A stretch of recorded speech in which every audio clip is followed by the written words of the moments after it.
tuning into Power Athlete Radio. Filmmaker, athlete, wrestling enthusiast, and truth seeker Chris Bell joins us on this week's premiere podcast in strength and conditioning. If you're serious about lifting, you've probably seen Bigger, Stronger, Faster, and may distinctly remember the niche community it represented. Creator of this amazing film and the latest documentary, Trophy Kids, talks shop with John and the crew. Among the topics closest to Chris's heart is the ketogenic diet. Chris discusses what sparked his fascination with the concept of ketosis and the life-changing experience of conducting interviews for his upcoming film. Hear stories about his childhood, movies, and life as a man striving to learn more about the world of performance. Get a glimpse into the creative meathead mind of Chris Bell. This is episode 204.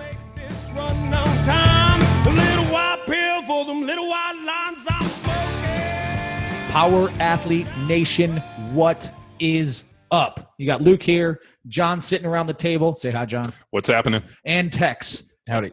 And ladies and gentlemen, are we going to do the echo? All right, Let's do the echo.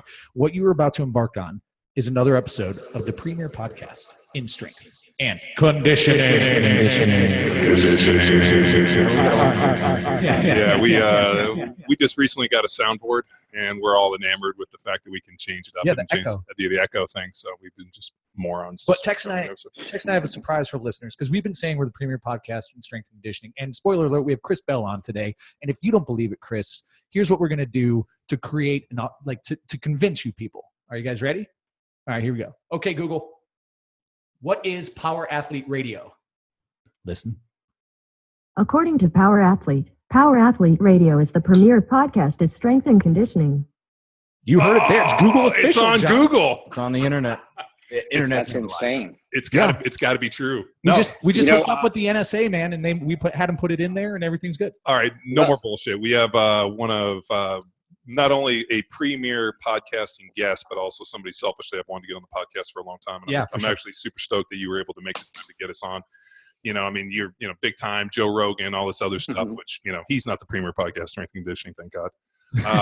But you know what, selfishly, dude, I've wanted to rap with you a lot more. I mean, every time, like you said, we run into each other, it's kind of in passing, and we got one chance to kind of connect. And I was kind of bummed out I didn't get to rap with you a bunch more, because there was a lot of questions and a lot of different things I wanted to connect on. So well, let's talk about, we had Frank Willis on, and we had Turley lined up. So let's just jump right into that. Okay. Yeah. I mean, there was this thing kind of started. I mean, obviously, the NFL concussion deal is very near and close to my heart as an NFL player, and having lost a lot of friends.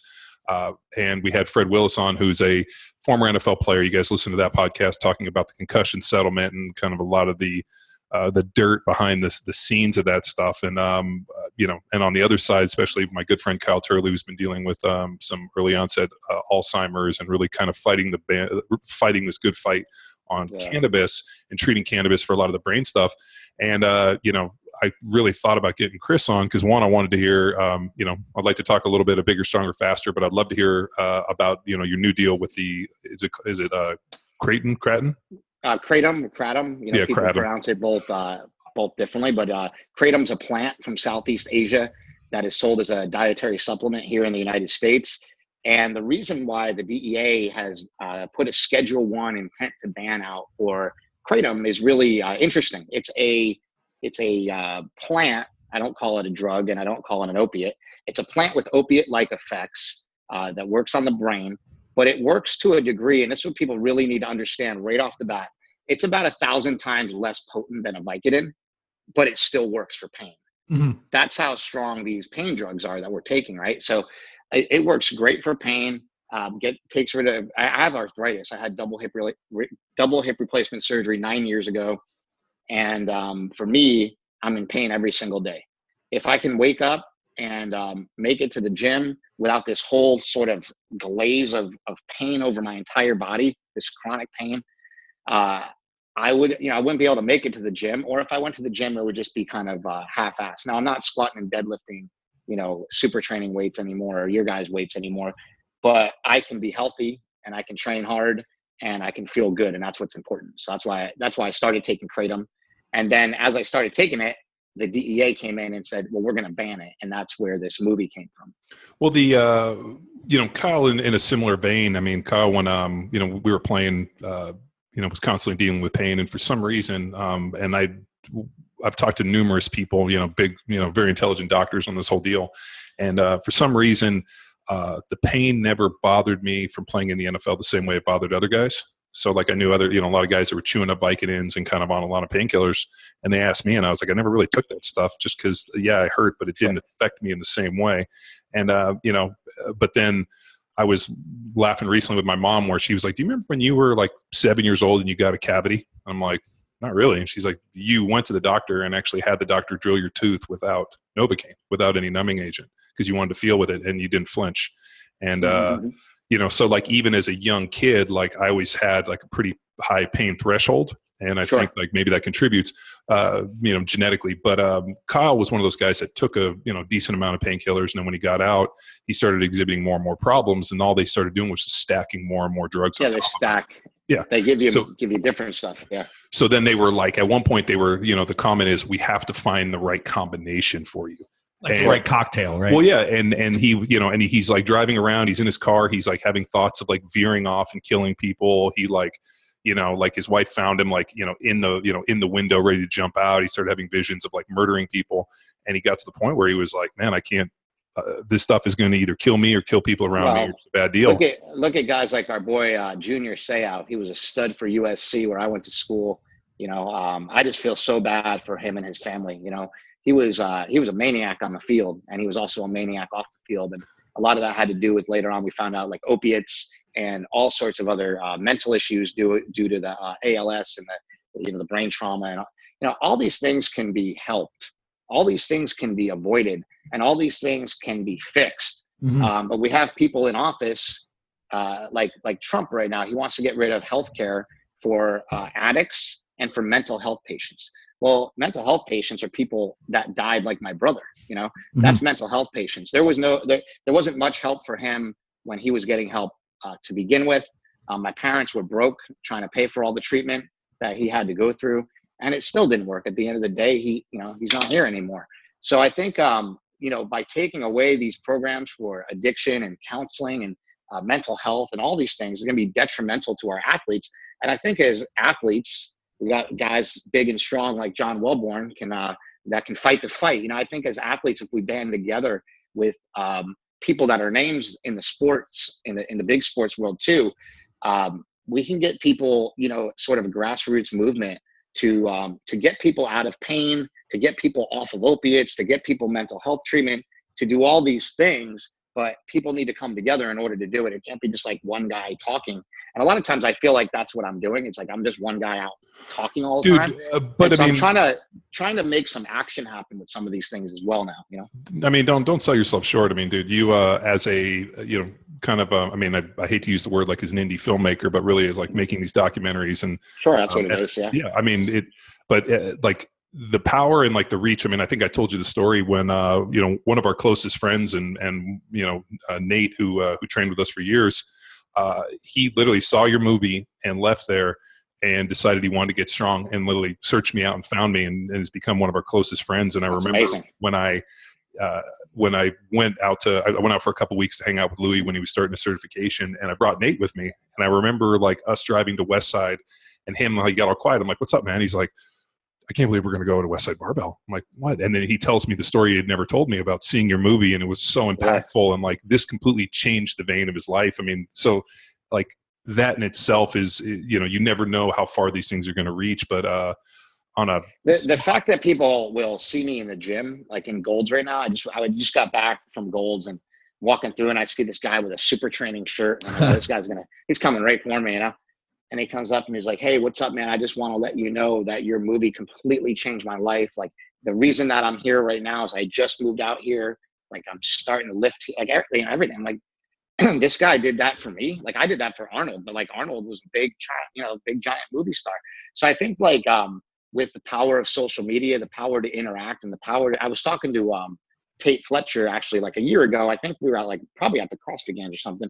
We were hanging out talking about how cool it is that we have you have access to people now. Like, you can talk to the experts. You can go to something like the games and talk to those people, or you can go to like a powerlifting meet and you can meet, like, you just are able to like meet so many people that are interesting now and contact them through like social media and all these platforms. And and outlets that we live in a really interesting time where, like, if you got a question, you can now like ask the main guy. You don't have to ask some, side expert. You can you can go ask the expert, and you can a lot of times get an answer. So I think we live in really interesting times. And for me, I have the ability to get to some bigger people that other people can't get to. I was just in Austin, Texas, and I called up Lance Armstrong, and he said, "Why don't you come over to my house and be on the podcast?" Like, that shit's awesome. To be able to have access to those kind of people is what I'm talking about, going a longer way in changing the world in the way that we do things. You brought up Junior Seau. Little known fact, my second year in the NFL, I came in and started as a rookie and got hurt. And then my second year I came back and started 16 games. And my welcome to the NFL moment was granted by Junior Seau. We were playing the Chargers, and I'm playing left guard, and I had to basically, like, it was a play to the right, and I got to somehow cut him off. And I take this like incredible angle. Like, there was no way he was going to beat me. And this dude literally ran over the top of me, which means he beat me to the spot and then ran around me and made the play. And I'm not kidding you. Like, I had 4 or 5 yards start on him, and I knew where the ball was going, and he still beat me in front of me and got there. And I remember he made the play, and I was like, Jesus. And he kind of like went back and he slapped me on the butt and was like, pretty much like, welcome to the NFL. And then I saw him at the end of the game. And John Perella came over, and I remember Junior came over and he tapped me on the head, and he's like, "I'll see you at the Pro Bowl." And I was like, "Yeah, right." So then the next year, I didn't make it, but I should have made it, and I was an alternate, and ended up going to the Pro Bowl, as a invited guest. And I see Junior, and he like points at me and is like, "Come on." He not only drank me under the table every night I was there, and I know this because we'd get home about 4:30 in the morning, 3 o'clock, and I remember going to my balcony to throw up and looking out and seeing him running on the beach at like 5 a.m. We hadn't got home at like maybe 4:30, 4 o'clock. Yeah. And I remember thinking, like, this dude, he drank like 7 times more drinks than I did. Absolute savage. And then here he is fucking running on the beach. And like at the time, I just chalked it up to like, this dude's fucking, he's He-Man. He's a fucking superhuman. Years later did I learn that like he couldn't sleep, and like had all of these like, problems. Yeah, sure. Yeah, it's an issue. Yeah, it was an issue that he was having, and he couldn't tell you. So he was just out there running because like that's all he knew how to do. He's just going through the motions at that point, right? But he not only like, it was one of those things, and I remember him like tap me on the head, and it was like him saying like, "Hey, I'll see you there." And I remember asking him about it, and he was like, "I knew you were going to be good." He goes, "I've seen so many shitty players." Like, he goes, "I knew you were going to be a player. I could see it in guys' eyes."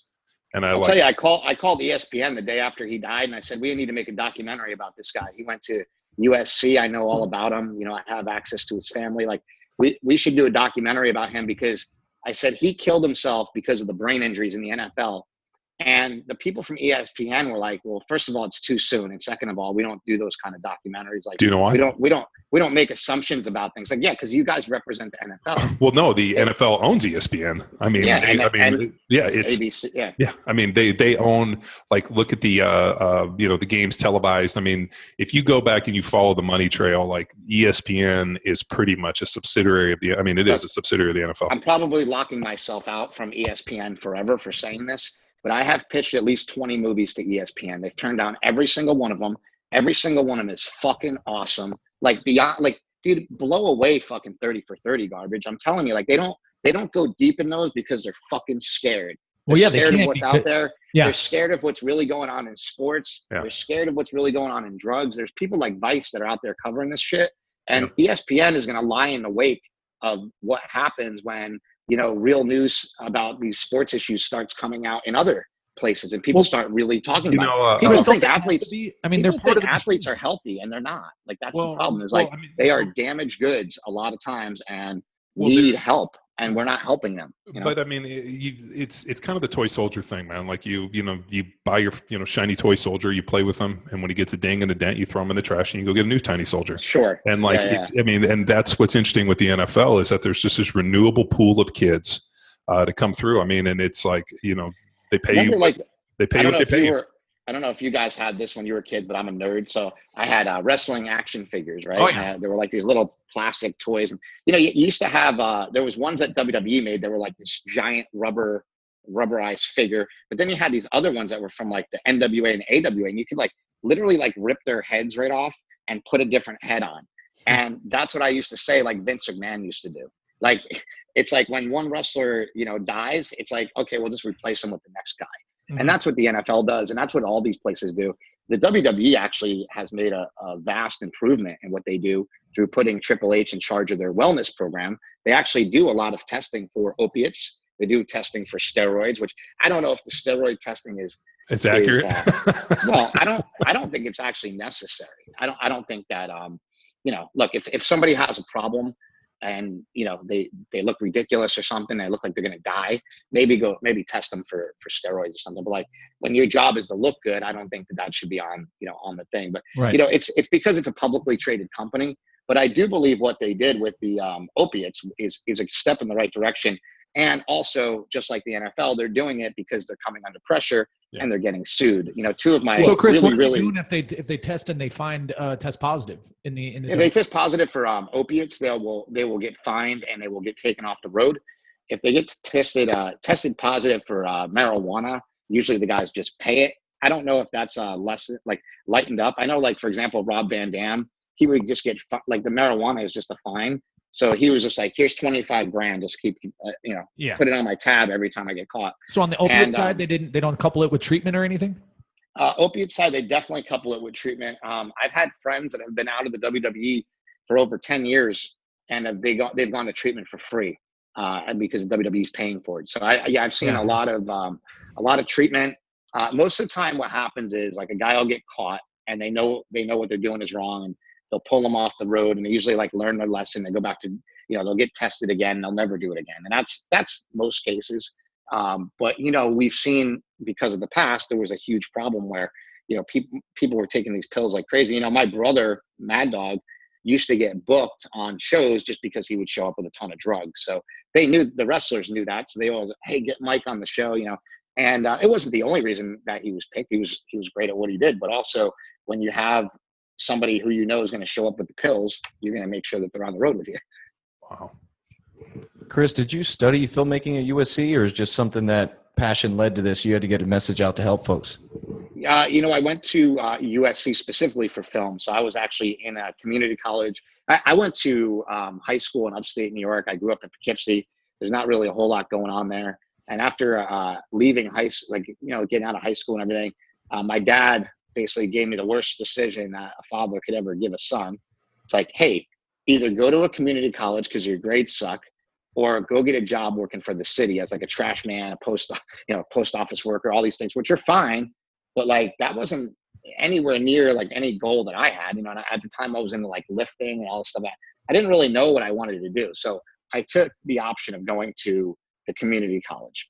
And I took a communications course, and I just knew that there was hot chicks in communications. I didn't really know anything about it.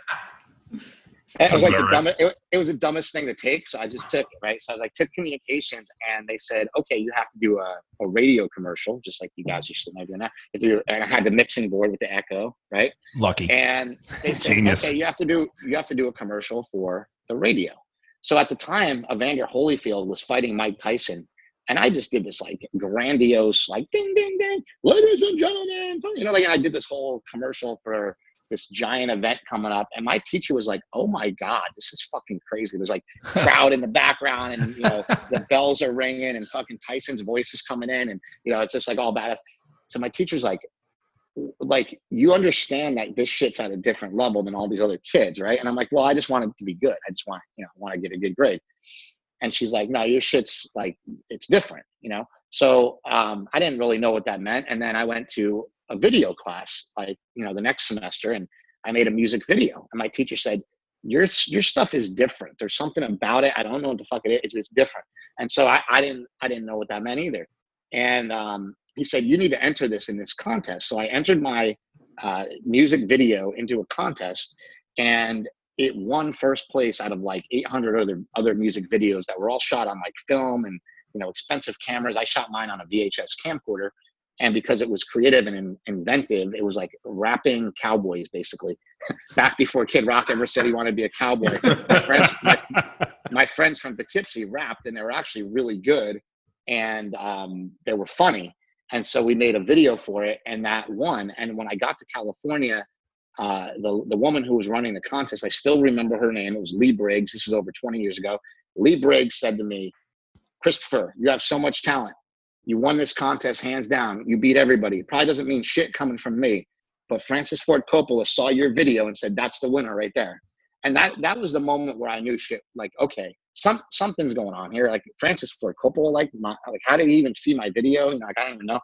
And then you're like the Godfather? So she said, you should go to USC. That would be the place to go. It's the best film school in the country. She's like, either there or NYU. So I applied to USC, I applied to NYU, and I applied to Loyola Marymount, and that's out here in California. And there was only like 4 schools at the time that had film programs, and they were Columbia, Loyola, USC, and NYU. All the rest were just like programs. They weren't full-on film schools, and I wanted to go to a place that had actual like film school. I could learn everything I needed to learn. So ironically, I didn't get into NYU because it was right down the road. I got into USC. So I chose, to go to USC. And when I got to USC and I made my first film, my teacher said the same exact thing. He said, well, your shit's different. Like you have a calling here, you have a stamp. And when Chris Bell makes a movie, it's like you put a stamp on it, And so I always just like carried that with me. I always remembered that. And I went through a course of about, 10, probably about 10 years after I graduated from film school.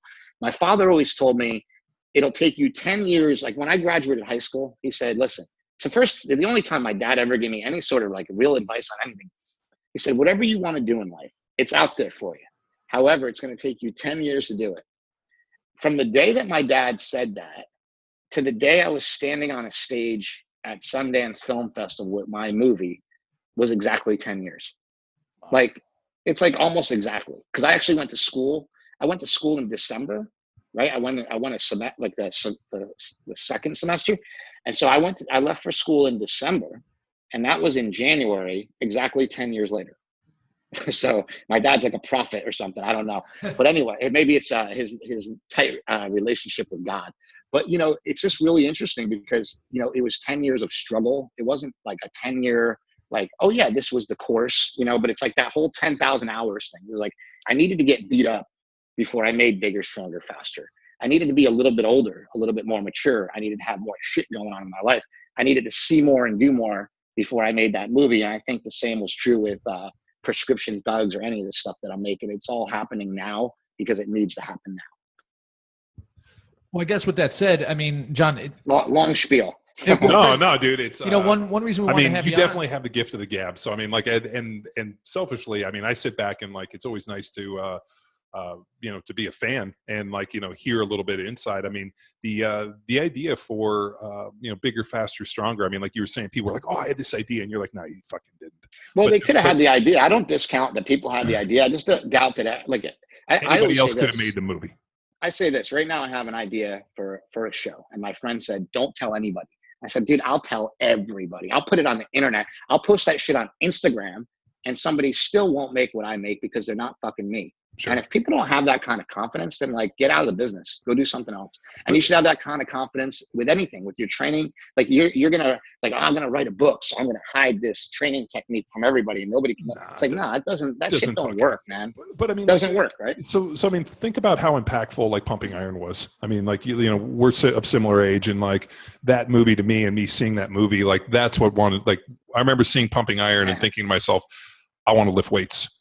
Like that was like a pretty impactful for me. And I remember, that whole kind of deal. I mean, and I know they've come out with like Generation Iron and some of these other things, but I think what was nice and really kicked ass with your movie it was like actually showed both sides of it. Just didn't show the glamour. I mean, you open up with the scene with the dude who was in Over the Top, and he's like living there, and he's like, sun's shining, I'm still gonna make it. Yeah. And you see like fucking dude's delusional. But like, by the way, it's still shining. I just saw him this morning. He's still training, and he's training. He thinks that eventually he's going to fight Floyd Mayweather. That's what he's training for. So he's got his weight all the way down, and he's fucking ripped now. And he's like, he's convinced in his head. So if you think he's delusional, you're the delusional one. He's going to fight Floyd Mayweather right after Conor McGregor fights him. I swear. Dude, but I mean, like just opening up and then going through it and really showing it, like it was. Like to me, that guy in the van wasn't to make fun of him at all, and I hope nobody ever takes it that way. The guy in the van was to represent somebody who has given their all to the health and fitness business, and the only real mistake that he made was just like letting it blind him so much. And I didn't want to make that same mistake. I didn't want to be the guy who's like, 58 years old, standing out front of gold saying I could have been a contender. I could have been somebody. I wanted to do something. And I was like, why am I not here? Like, so for example, all the steroids in the world, how tall are you, John? 6'6". Yeah, huge, right? So like all the steroids in the world aren't going to make me as big as you. They're not going to make they're not going to make my arms as big as yours. They're not going to it doesn't matter. Well, I can do everything in the world and I'm not going to be as big as you. That's the same thing in the NFL. Like maybe people are like, oh, those guys take drugs. And I'm like, dude, honestly, I'll buy you every steroid. I'll buy you every drug you want and you won't even get a sniff. I mean, it just doesn't happen. I mean, it's like for the pro bodybuilding. Like I remember Mark Ripto and I had a conversation about it once, and he was telling me he basically was like talking about these two guys that he knew that were Texas power lifters, and he was telling me like, hey, this is what these guys took over the course of about 10 weeks, and it was like they were taking like a gram of test a day and a handful of this and going through all this shit, and I was like, man, that's crazy. And I was like, who were they? And he told me their names. I'm like, I've never heard of them. He goes, no, nobody else has ever either heard of them either. He's like, they weren't Doug Young, they weren't these other guys. He goes, all the drugs in the world aren't going to make people who they are if they're not in that position.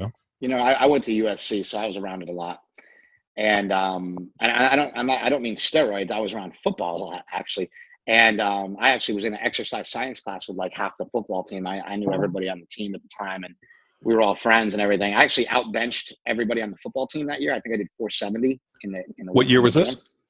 What year was this? 95, 96 in that era. I was powerlifting back then, and so I beat everybody on the football team that year. They were all pissed.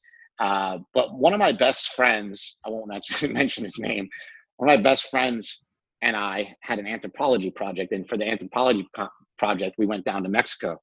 And he bought so much juice, and he's like a third string guy, And I had this other friend who was a first string guy.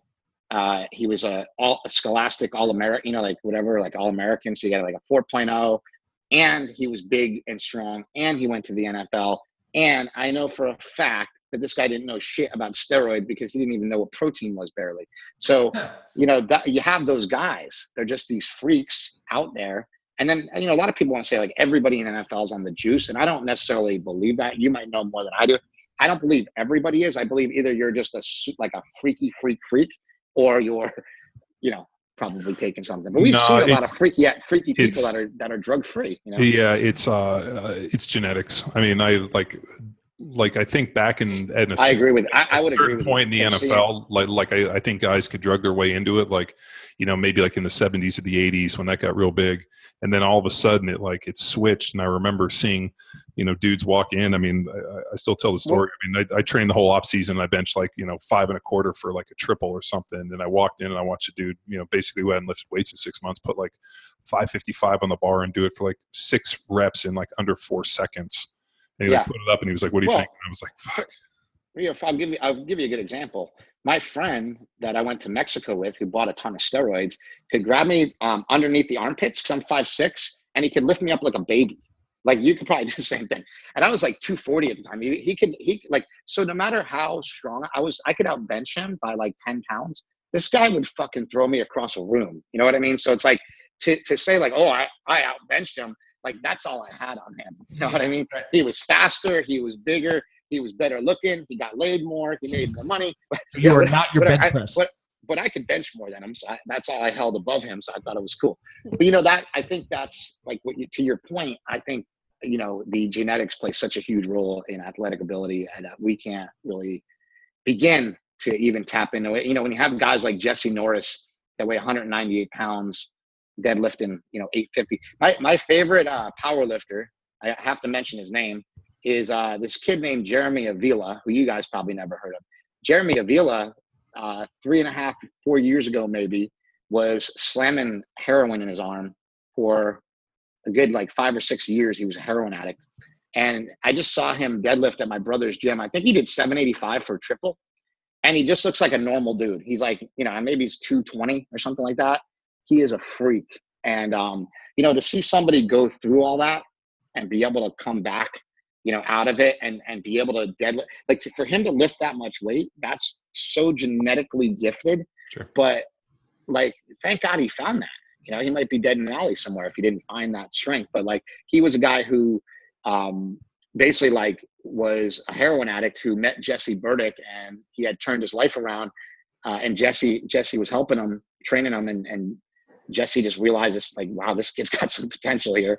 And the kid just started blowing away everybody. But like, going back to that genetics thing, you know? Yeah, no, I mean, genetics plays a big part. And I think, especially in the NFL today, I mean, you're just seeing genetic freak, and it's even risen. You know, I mean, I retired, 2009.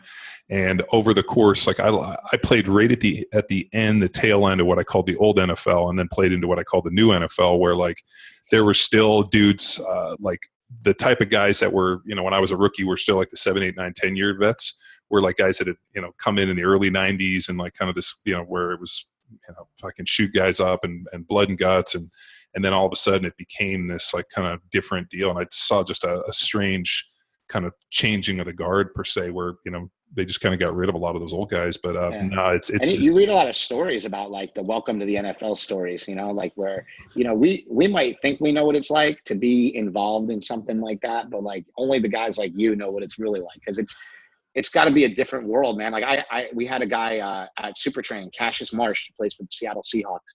My friend Martin is his agent, and he was up at Super Training, and he was just talking about all like the veterans and how much of like how they're such ass kickers, and like how they kill them in practice and all that. And it's like so funny because you know that this kid will, in, you know, 3-4 years, he'll be the veteran, and that those guys will be talking about like, oh, this kid Cassius, he, you know, he's a beast. He does, you know.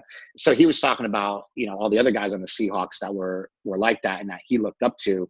And, you know, now he's on the verge of getting his starting position and all that. And like, that stuff's exciting, you know, and it's such a crazy world. I can't even imagine it. No, it was a fun existence, and, you know, kind of unique in that, you know, you meet people, and it's really, was kind of fascinating. Like towards the end of my career, when CrossFit approached me about doing some training stuff for them, I was kind of the mind, like, normal people want to know this stuff. Like, yeah, you know, because sure. you live in this bubble, you know, where all your friends are in the NFL, everybody, you know, like you train these special places, and you kind of just figure that's what everybody does. And you get out. I was kind of almost. I actually thought when I first heard about what you were doing back then with, do you still do it, by the way? Is it still the same thing? Or is no, has it morphed? No, we morphed it into the Power Athlete. Yeah, so I mean, Power Athlete's my company, my brand, Sure. You know, because we didn't own, you know, the CrossFit name. So there was that's probably it was just a weird branding thing that for a long time was confusing. I mean, because CrossFit's defined as high intensity or movement or constantly varied movements performed at high intensity. And, you know, here we are teaching a seminar called CrossFit Football, which is sports specific, where CrossFit's not about sports specific. And then we're going out and we're not teaching them methodology. I need to tell you that the CrossFit Football idea and the CrossFit Kids idea, even if they're not executed like perfectly with CrossFit, the idea of like a sports specific training for football, sports specific training for kids, sports specific training for basketball, all these things are great, you know. And I think that we've seen it evolve. You know, and we've seen, you know, when I did my movie Trophy Kids, this is a fine example. You know, it's changing, but we need to embrace it, because if we don't embrace it, we get left in the dust, right? Mm-hmm. So in Trophy Kids, kids start training specifically for sports at very young ages, you know.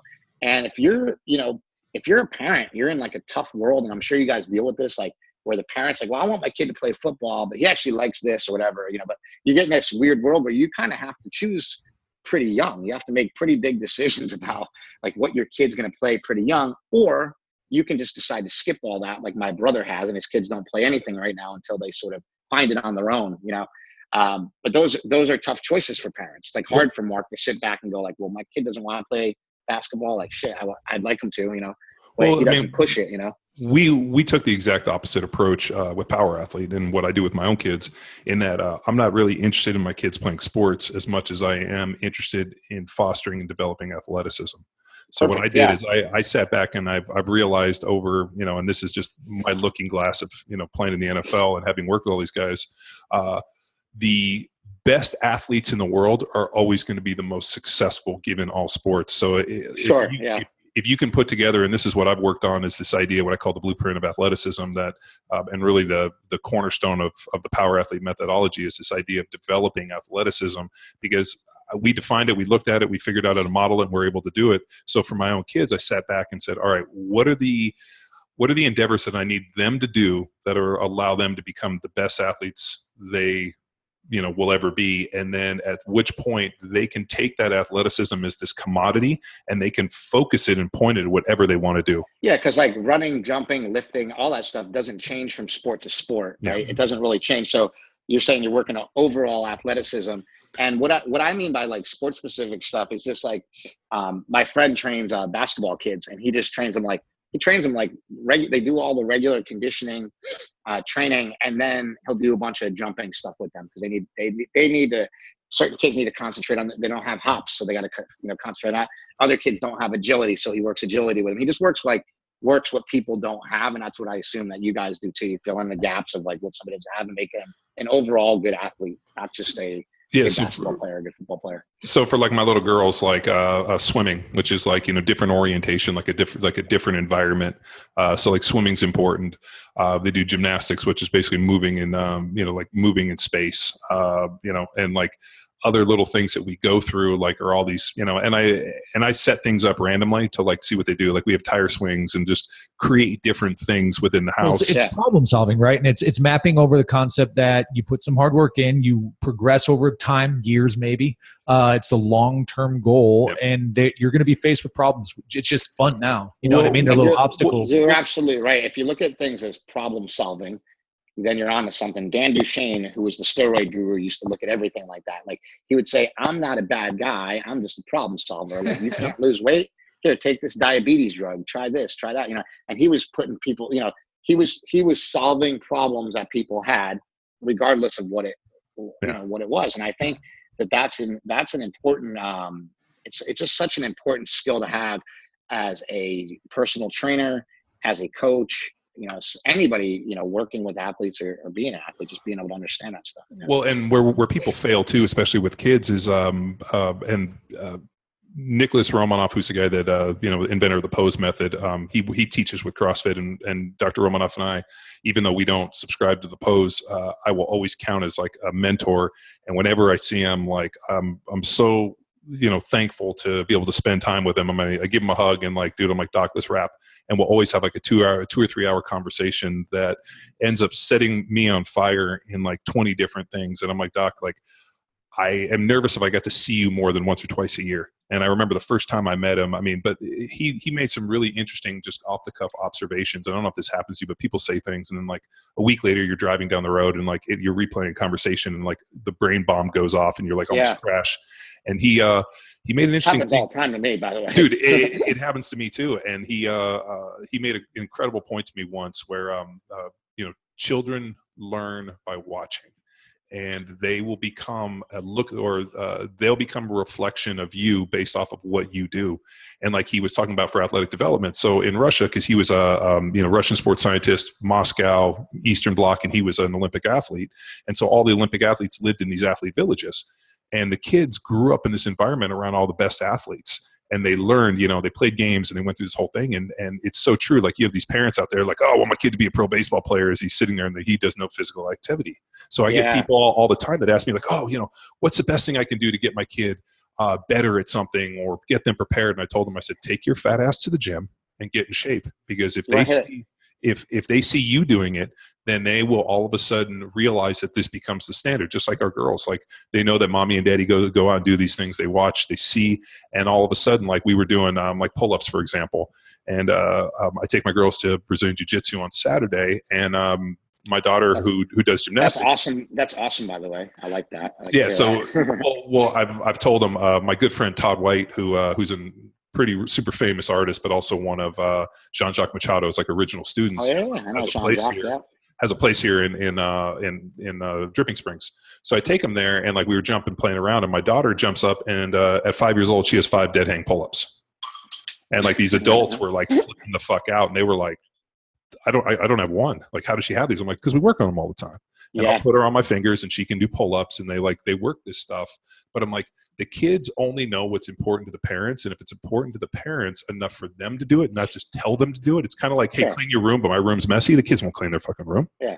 As long as it's fun, too, like making it fun for kids that's a huge deal, just making things that are fun to do. And like jujitsu's fun, like sports like that are fun and they're engaging, and, kids can learn self-defense, like my girlfriend's like, oh, I should take a self-defense class. I'm like, yeah, you should. Like, I think that stuff's like she's 31, she's not a little kid, but like, I still think that's an awesome thing to learn for anybody. Plus it's more activity, and the more activities that we can get good at, like, look, we only live once, and we might as well learn all the shit that we can. Like, I was just thinking the other day, like last night, I was thinking, my knee hurts so bad. And then I'm like, well, what am I doing about it? I'm doing absolutely zero about it. So I'm like, I better, like tomorrow when I wake up, I need to take steps to like stretch this, ice this, treat this, do whatever, because like, it's just going to get worse and worse and worse. So like, have you been using any of the EMS units? Like, did Mark hook you up with those? No, he hasn't. Okay, he doesn't hook me up to shit. Well, fuck him. As soon as we get off this, I'm going to send you a couple things. And I use right now, so yeah, I utilize, I don't use a whole lot of recovery stuff, but I'm actually just starting to like read a lot more about it and get a lot more interested in that. I'm going to send some stuff your way. I'm going to send you stuff. In general, just getting, I got sober 3 years ago.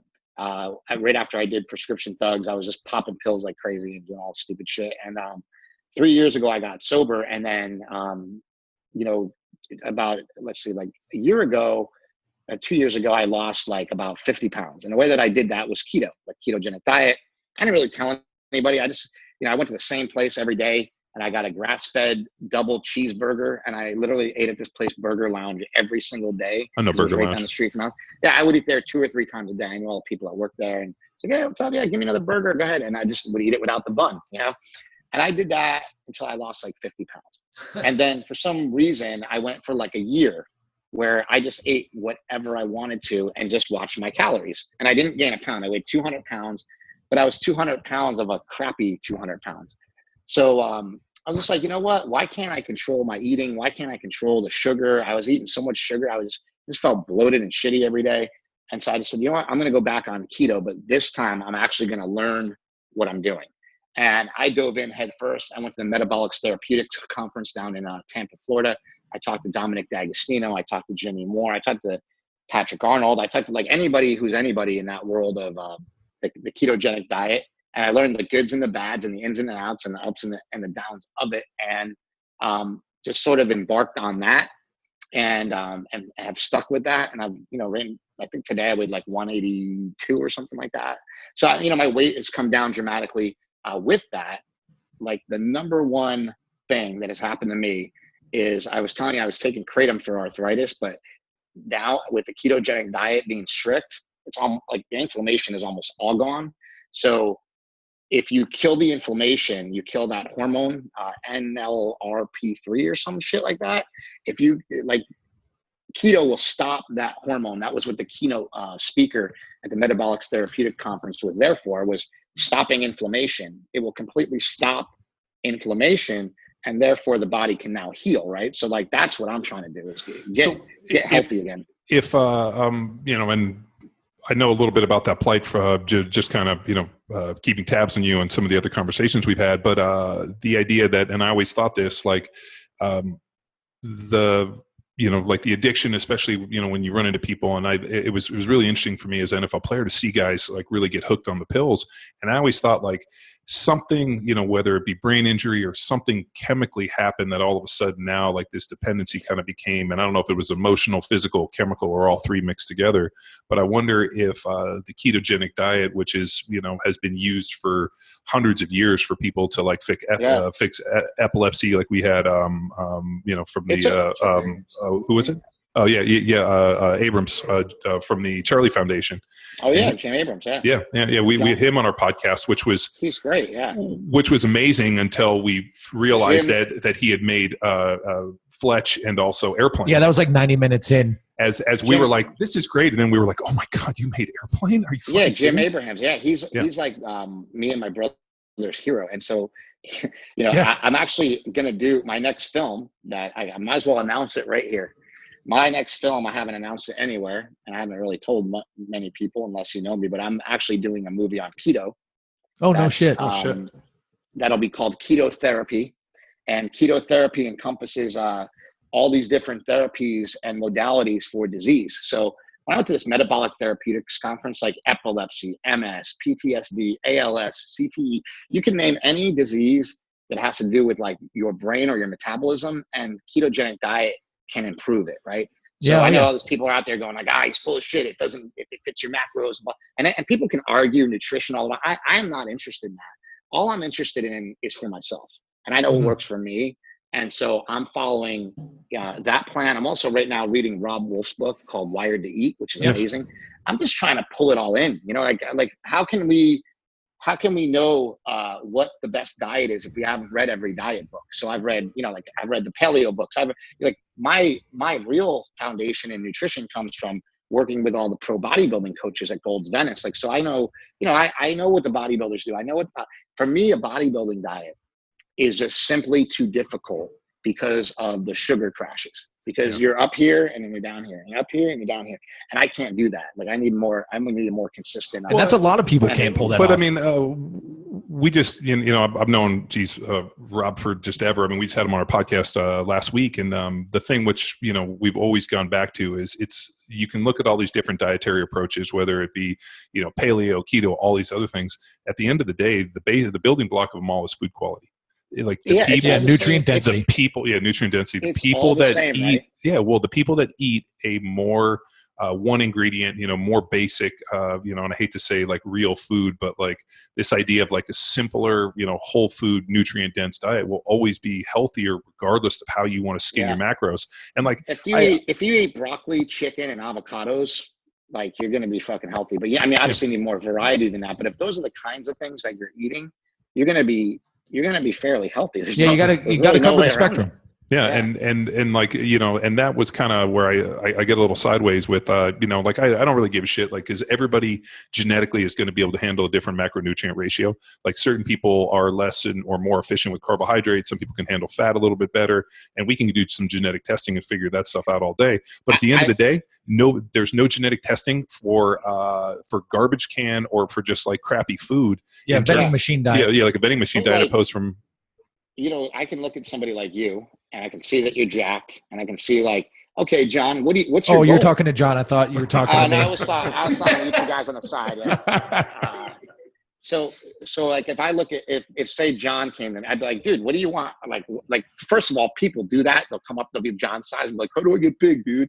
I'm like, come on, man, you're like twice my size. Like people ask me how to get big and how to get ripped that are way more ripped than me and way bigger than me all the time. Every day they think I have some fucking secret.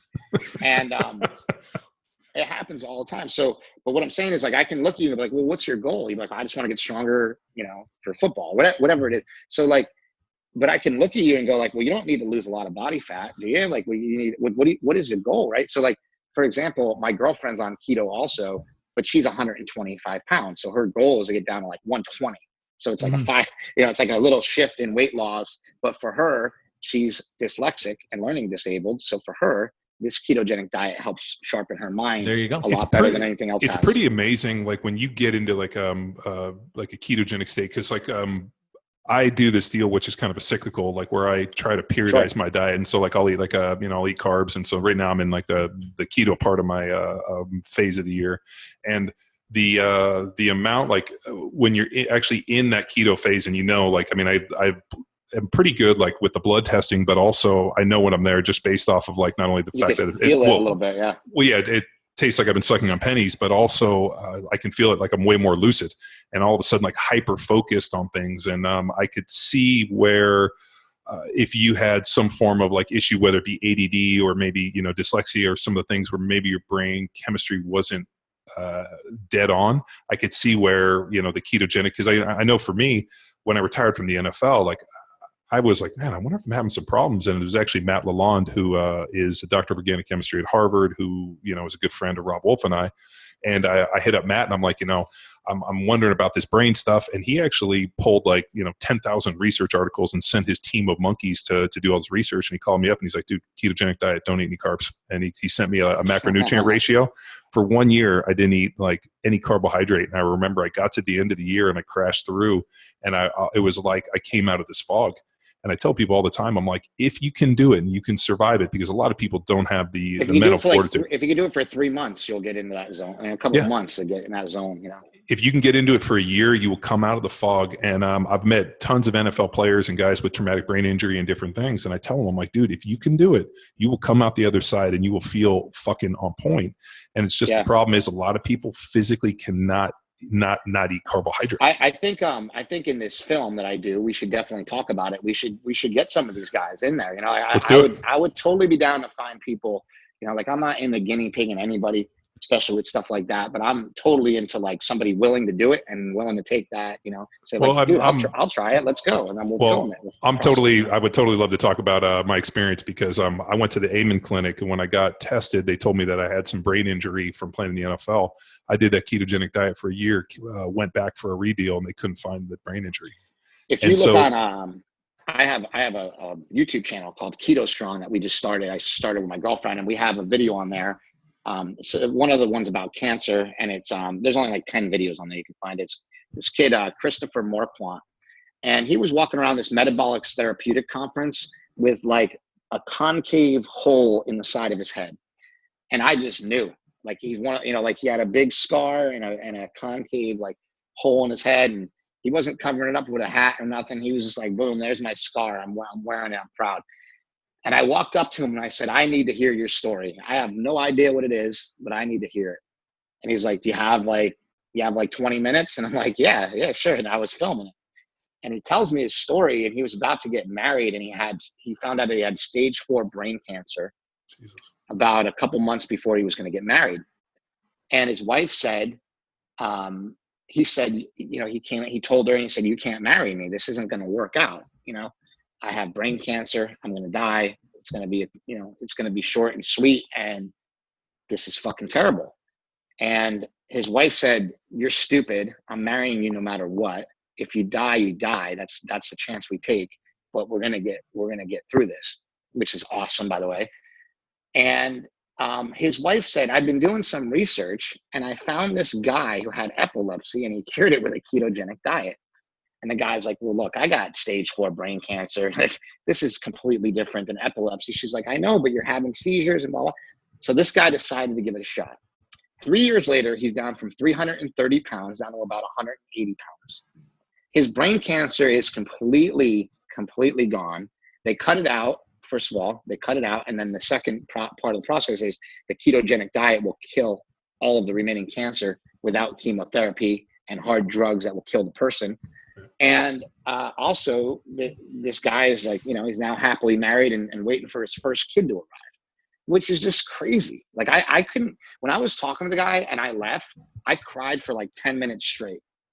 And it was just why? I was like, God, why am I so lucky? I get choked up talking about why am I so lucky that I have it so easy and this guy had to go through all that shit, Right. And so when you see that kind of stuff and you listen to people on the internet say, you know what, dude, that's bullshit. You can't cure keto. You can't cure keto with a fucking diet. And what I say to those people is, look, I found a guy, and then I walked 10 feet and I found another guy, and I walked another 10 feet and I found another guy, and I walked another 10 feet and I found another guy. 4 people at the same conference, 4 brain cancer patients, all healed, all doing great. Now, I don't know if they're going to, I don't know how long they're going to go on after this. I don't know. But look, right now they don't have this deadly disease. And my aunt had just died from it 2 weeks before I went to that conference. So for me, that just hit me in the heart. And I was like, you know what? This shit has to be a movie. This isn't about losing weight. This is about saving the world. Right. Completely different. And you're picking a fight with some pretty big machines out there. One with the kratom and the pharmaceuticals, and I think the sugar companies are just as big, man. I mean, CrossFit's fighting the good fight, but that's ultimately when we're talking about reducing the carbs, and the carbs are problematic, or really the processed refined. But here's the issue. you know, and I'm all for the fight. Just letting you know, Chris. Like, there's no such thing as really good and bad foods. I just think like based off of you as well, like the food isn't bad. Eating is bad. Well, it's I mean, like people are like, oh, it's bad food, good food, and I'm like, well, that really depends on you as an individual. Like, there's certain things that people can eat that we know create, you know, low levels, you know, systemic inflammation. And, you know, we've known that from dealing with Dr. Tom, is that certain people react to certain things based on, you know, gut health, you know, how your body necessarily reacts. Certain people, I believe, are designed to run a little lower on, you know, different macronutrients, and people are set up in different positions. And it's like, there's no one size fits all. And the thing that fucking kills me is we've gone and created this, you know, almost like the USDA recommended foods that everybody should eat. And it's impossible to say that you as an individual. And so, like, if you put somebody into that standard diet and all of a sudden they get cancer, they have all these problems, and then all of a sudden you switch them and you get them into a situation that's more advantageous for them and they heal. Like, you know, it's just like, I'm just so tired of people painting everything with a broad brushstroke and then people instantly decrediting it. Like you have Dom D'Agostino, who's doing all this fucking incredible keto research, and he was on Tim Ferriss's show, which was about 4 hours long. But and I listened to it, which was terrible to listen to a podcast that long. But was that just the one where he was just talking, or was it with no, Tim? No, it was Tim, and Tim was kind of pumping him for some good information. But like, Tim made a point. He was like, and this was probably the best part of the show. I think it was like 2 hours and 37 minutes in, if you ever want to listen to it. He asked him, he was like, if you got cancer, what would you do? And like, Dom kind of got quiet, and he was like, here's what I would do. And he basically went through and he's like, I do a ketogenic diet. I would fast. And he goes, basically, we know that if you put, like, you know, a starving environment for, you know, the majority of cancers survive off of sugar. So if you remove sugar and you involve some type of fasting, he's like, I would do, you know, X amount of fasting, and I would basically just fast, and I would do ketogenic. And he kind of went through and like laid this almost this blueprint. And I'm like, dude, here's one of the smartest dudes out there in terms of ketogenic cancer research. And this is his game plan if something went bad for him. And he's like, I don't recommend this for everybody. This is just personally what I would do. And and it's also a starting point, right? Because it's free, it's accessible. There's a lot of research that backs it. He believes in it. And if it didn't work, I'm sure he'd pull some fucking levers. Well, Dominic D'Agostino, hopefully. I mean, we've been talking a lot. I hope Dominic D'Agostino is sort of like the feature of this movie.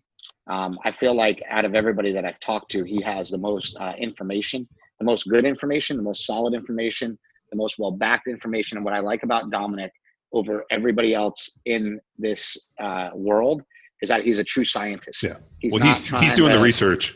He's not trying to come out with an answer. And like, even I do that. Like, in a documentary, I'm like, well, I want, like, you know, we think about it early on. We're like, well, what if Smelly goes back on steroids and then he doesn't win the competition?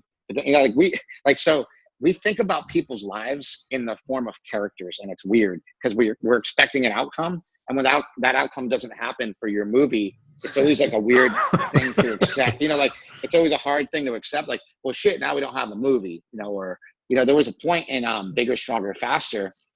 I got a great story about Bigger, Stronger, Faster. The point in Bigger, Stronger, Faster where I'm sitting on the couch with Mark. This is way before he was a meathead millionaire, before he had any money or was doing anything cool. He was just a power lifter, married with a baby. Jake was only like just 1 year old, 1 or 2 or something like that. I'm sitting on the couch with Mark, and I say, so when did you, like, it was just like getting into the meat of the interview. Like, we had just started, and I'm like, okay, so tell me, like, what the decision was like to use steroids. And right when I said that, Andy, his wife, walked into the room, and she heard me ask him, and then she heard Mark answer. And I've never seen her like this ever. She ran out of the house crying. And then Mark's like, oh my God, hold on a second. I don't know what's going on. And so I was like, well, what's the matter? And he's like, I never told my wife what this movie was about. Oh, and I think maybe we need to have that conversation. Holy shit. And I'm like, oh, okay. So I said, look, I had my whole crew there. I'm like, I'm leaving right now. You got to fix what's going on with your family. Right. And I got in the car, and my crew started going like, well, we don't have a movie now, blah, blah. I said, listen, shut the fuck up. Like, this is the only time I ever got mad on that whole movie. So that's my brother that you're talking about. And I don't care if we don't have a movie. We have to do what's right by him. And if he can't say anything, then he can't say anything. And I went back over there later on, and I said, Andy, can I talk to you? And I said, what's the matter? And she said, I just don't want people thinking he's a bad person. If I could just talk about him, you don't have to use it. But if you just give me an opportunity to let people know that he's not a bad person and he doesn't beat me up or beat our kid, then I'll let him talk about whatever he wants. I just need the peace of mind to be able to say that so I can explain it to my family when they ask me. Yeah. And I said, Andy, we would love to have you in the movie. And she said the best thing in the entire movie. She throws the Ben Affleck clip out of nowhere. So she came in huge after being completely out, but it's just like, I tell that story because, like I said, if you're a scientist or a filmmaker or a trainer or whatever, and you expect an outcome and you don't get it, how do you roll with the punches? What are you going to do? If it doesn't work out? And I think that having those backup plans and thinking those things through and thinking of what's really important is always important. So I'm always trying to think 1 or 2 steps ahead of everybody else. We also have another female researcher that we've connected for pediatric cancer and keto. So okay. we tried to fund a study, got shut down by the FDA. Yeah, I don't know if you know this, but we started a nonprofit called Wade's Army a couple, 4 or 5 years ago in memory of a little boy, Wade DeBrune, who passed away from neuroblastoma. Wade was the son of my wife's best friend growing up, and she had twins, and her little boy, boy and a girl twin. The little boy ended up passing away from neuroblastoma like 18 months.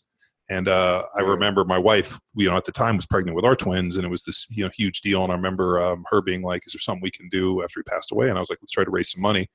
So with the help of these monkeys that you see sitting here, I designed a god awful T-shirt, and we literally just sold them via the CrossFit football stuff, and we made like 18 grand that first year, and we raised over 125 last year. And awesome. And we donate money for 150 for cancer research. And we've been trying to fund a study on ketogenic diets for these kids, because the problem is that, they're such small little organisms that when they go in, that the chemotherapies and the drugs they give them are so powerful that the kids end up dying from just the treatments. Yeah. And so we've been trying to get them to do a study where they actually dramatically reduce the amount, and they start using ketogenic diets as a way to supplement and try to help these kids. And so that's the background on that. Okay. I should say, I don't think the ketogenic diet's the absolute answer. I know that you have to get rid of glutamine too. And I know that getting rid of glutamine is going to require a drug, most likely. This is coming from Thomas Seyfried, who's like the top dude on he wrote the book Cancer as a Metabolic Disease. He said you have to get rid of glutamine, and there's also something going on with glutathione. And I'm not an expert in any of this. Yeah, it's when glutathione is low. So if glutathione is high in the body, cancer and really nothing exists. And then as we age, glutathione goes slow, but it's really hard because they can inject it, they can do IVs. So there's constantly ways they're trying to constantly supplement glutathione, but your body's production of glutathione is obviously the most beneficial way. And John, isn't there there is a difference between a therapeutic ketogenic diet where you're monitoring different metabolic measurements and just a guy like Chris who's like, hey, I'm going to go keto. I'm going to, do my best to hit this ratio of carbs and fat. And I just want to be healthy, lose weight, have some mental clarity, right? Because that's one thing that Abraham's talked about when we were talking about the Charlie Foundation. He's like, listen, don't there's kind of, it's a little different because as the monitoring process during the metabolic therapy is different than just like us. Well, it's to really monitor the ketogenic stuff, you have to do blood testing. Like the keto strips where they pee on aren't really accurate because it's measuring ammonia. So you have to be able to do it. It's similar to doing like blood glucose testing. You need to know like what you wake up at, how you are, and you have to be able to try to keep, and you kind of fine tune it. The urine strips are actually accurate if you cheat on your diet like most people do. So they're accurate for about a month, they say. But if you stay in ketosis like I do, like I'll pee on it right now and it'll be, it'll just be white. It'll be the same. But yeah, they do work for about a month. So like if you're just starting out, like I always tell people, if you're just starting out and you want to know if you're, mildly producing ketones, for $11, you can go get those strips. Testing your blood's going to be the most accurate, and then the second most accurate is testing your breath ketones, which you can do with a thing called the ketonics. I actually have the thing for it right here. The ketonics is a like a breath meter. It looks like everybody always thinks it's a vaporizer, but you just blow into it and it turns colors and tells you if you're in ketosis or not. And that's a pretty cool thing because it's about $190, and you can use it every single day. Now that tests for acetone in the breath, which is they say close enough. You know what I mean? Like it's not going to be as accurate as the blood test, but it tells you if you're in ketosis or not, which is kind of all like I'm concerned with. Now, if I had cancer, I would be checking my ketones every day. I want them to be as high as possible. I would supplement with things like exogenous ketones and, a C8 MCT oil that'll turn into ketones faster, and all these little tricks that I know. And there's a lot of little tricks to keto, and that's the fun of it, is picking up on the tricks and incorporating them into your plan. Well, what people get messed up too is they don't realize they eat too much protein. There's gluconeogenesis and it'll kick you out of ketosis. And so, like, for me, especially, like, because I first got introduced to something similar with carb cycling through Mauro de Pasquale. So Mauro worked with So Mauro, the metabolic diet back in the day. So Mauro did my original diet stuff my rookie year in the NFL, and he did my supplement deal. So Mauro ended up sending me his book, and then he did it. And actually, that year between my first and second year in the NFL was by far my biggest physical transformation. I look at the pictures from like my rookie year to my second year, and it's like fucking night and day difference. So much so that I remember running into a guy who didn't recognize me, and he's like, "John, what happened?" I'm like, I started working with this diet dude.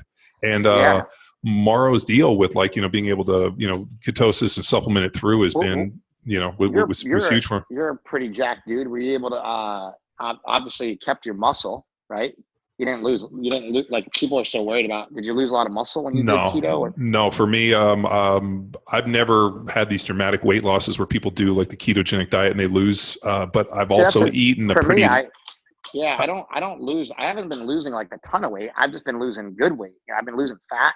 Yeah. Just all fat. And like, I feel so much better. Like, I've never felt this way in my entire life, to where like I'm dieting and I'm like, I just feel fucking great. Usually when I'm dieting, I feel awful. Well, if you diet on carbs, like for me with the dieting on carbs, like a low fat approach. Like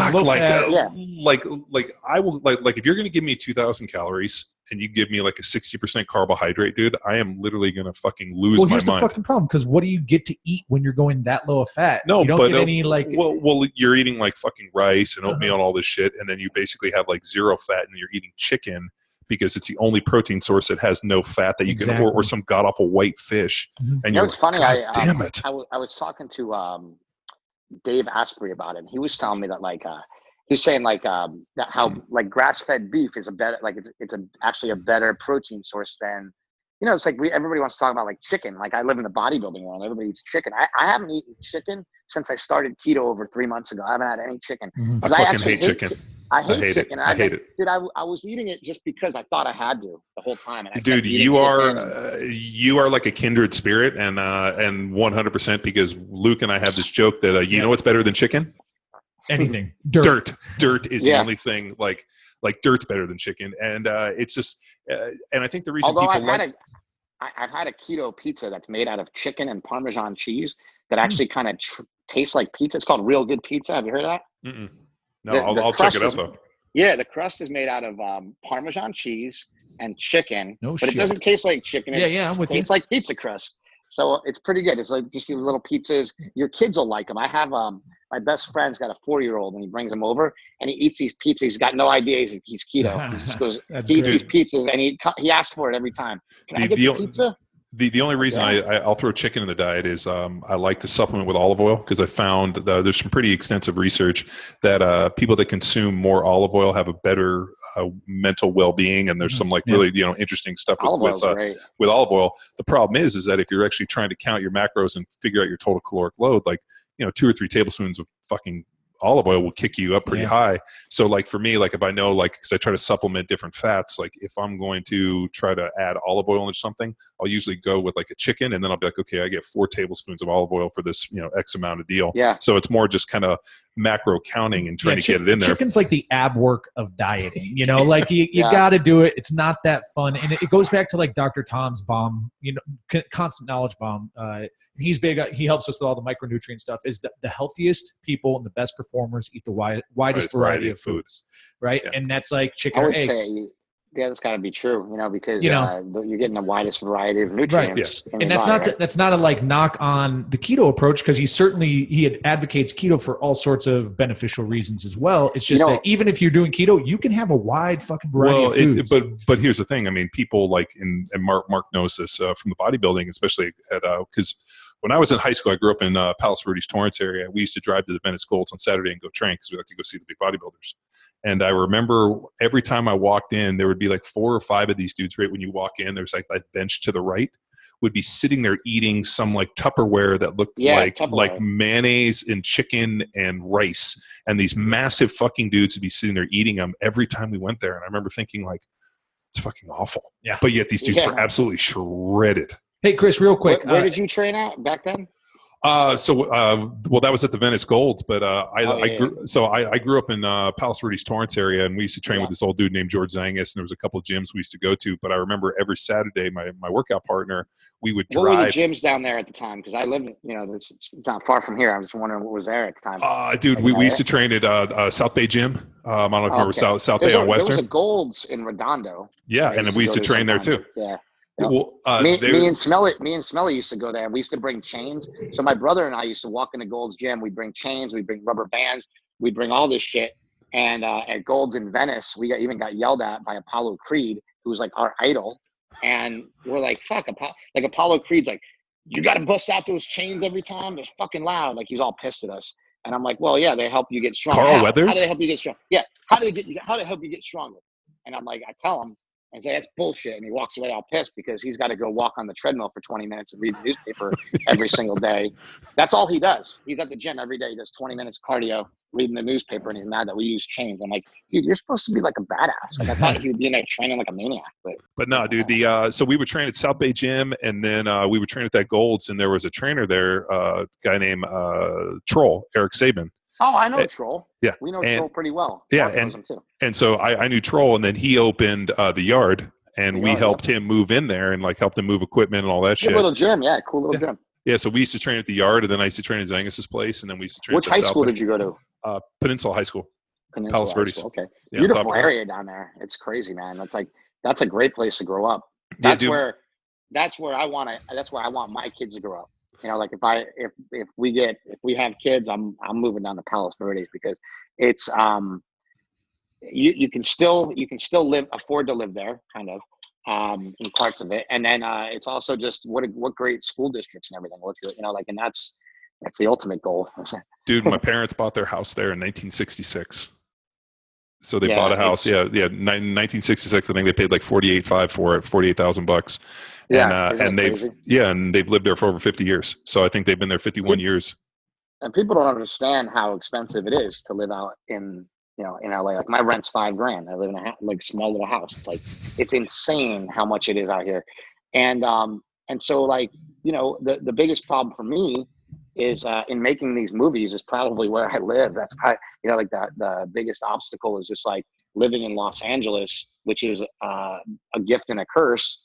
By living somewhere else in the country that's cheaper, I'd be able to actually like crank out a lot more material, which I keep thinking about, by the way, because it's just easier to do. It's easier to do when things are cheaper, and it's very, very expensive out here. So unless I get some of that like Vice money or something, I might be moving soon too.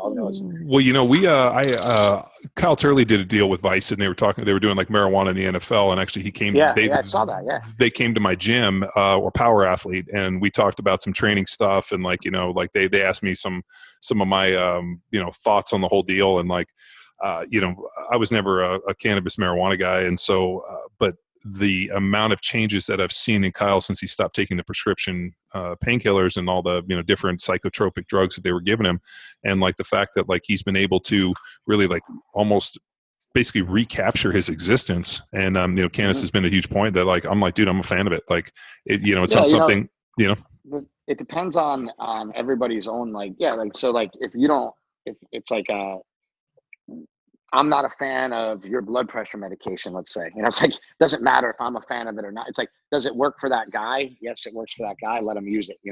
This works for this person. Let them use it. And that's how I feel about all these, medications and medicines. And the FDA and the DEA have had their heads up their ass for, since they were started. The only reason that they really exist isn't really to protect us. It's to protect the government's businesses. Sure. So it's to protect the government, from big business coming in and taking over their businesses. Alcohol, it's like, what is it? We're just making a joke. The Department of Alcohol, Tobacco, and Firearms, and John Oliver said on his show, or the Department of Everything That's Awesome.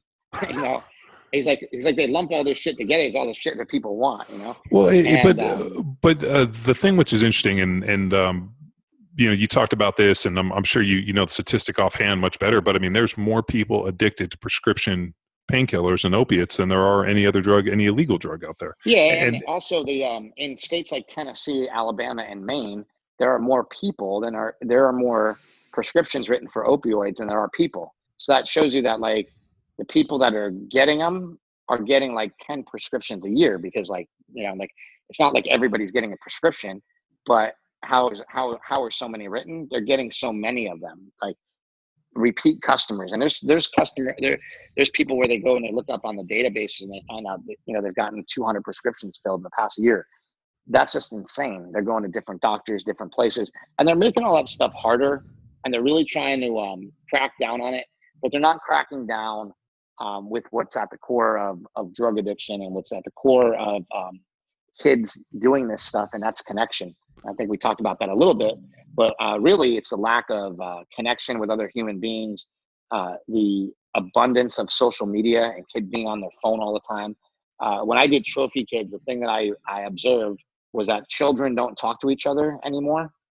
They don't have conversations like they used to. When I went on road trips with Trophy Kids and watched these little girls that were like playing soccer together, they were all on a phone. They were like 8. They were 8 years old, and they all had like a cell phone, and they were all on their phone, and none of them talked to each other. And then when I would try to interview the kids and say like, oh, how do you like soccer? How do you like baseball? They would like run to their parent and grab their leg. They couldn't even talk to like, but I would go into the urban settings, right, where the parents like maybe didn't pay much attention to them. The kids were left alone more. The kids were, you know, pushed out into society a little bit more. You go talk to those kids, they'll talk to you all day, sure, and they don't have a cell phone. You know what I mean?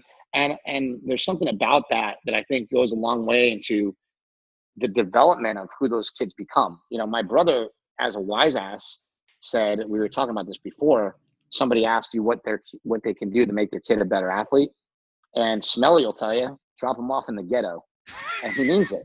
Yeah. He's dead serious, because struggle is life. That's what life is, right? And most of the time, kids, you know, unfortunately, it's like how are your kids going to learn to struggle? You know, like they're not going to learn it like you did necessarily. They're going to learn it as much as they can, but like, you know, it's like as we grow up and we provide greater and greater things for our children, it's harder to teach them those lessons. You know. You know, it's funny you say that, but part of the thing, and I don't know if you knew this, but you know, I grew up in LA, and we were living in Orange County for a bunch of years, and we kind of had an advantageous kind of deal where we started looking around about basically moving out of state and moving to different places, because like we saw like the environment that we saw in Orange County and our neighbors and kind of just what was going on.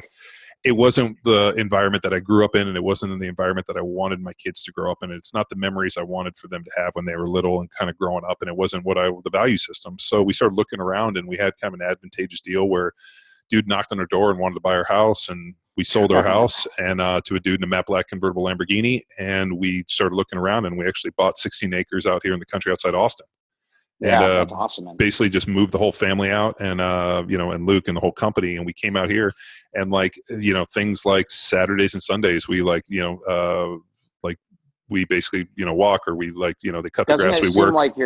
Seems like your days, like I know when I go visit Mark, it seems like my days from going from California to anywhere else in the country, my days are like exponentially longer. Like all of a sudden, like the days, like, wow, it's 20, like the days here are 24 hours, but back home they're only like 12. Yeah. And I don't know why. And so, but in LA, like you don't leave your house past 6 because you just don't. It's because of traffic. Yeah, I'm not going out. But I mean, like, you know, like this Saturday, what do we do? Like, I have grass to cut. We have, you know, like all this different stuff that we have to do. And then on Sunday, we basically, you know, take a walk and, you know, take the kids out, and we look for like what you're providing for your children, and you're not even realizing it, is connections, responsibilities, things to be around for, things to work for, things to go after, fun, enjoyment, family, community, like all that great stuff, right? So you're teaching them all that by just nature, being out and around, you know? Yeah, and like, so in so LA, like it's harder to get that. So I'm not knocking LA. I'm saying it's harder to get it. it was dead. I mean, we got all these different like pamphlets and leaflet deals of like the different like spiders and snakes and whatever. And like my daughters are like obsessed with trying to find like all the different spiders. They've found all these different snake skins and are trying to find snakes.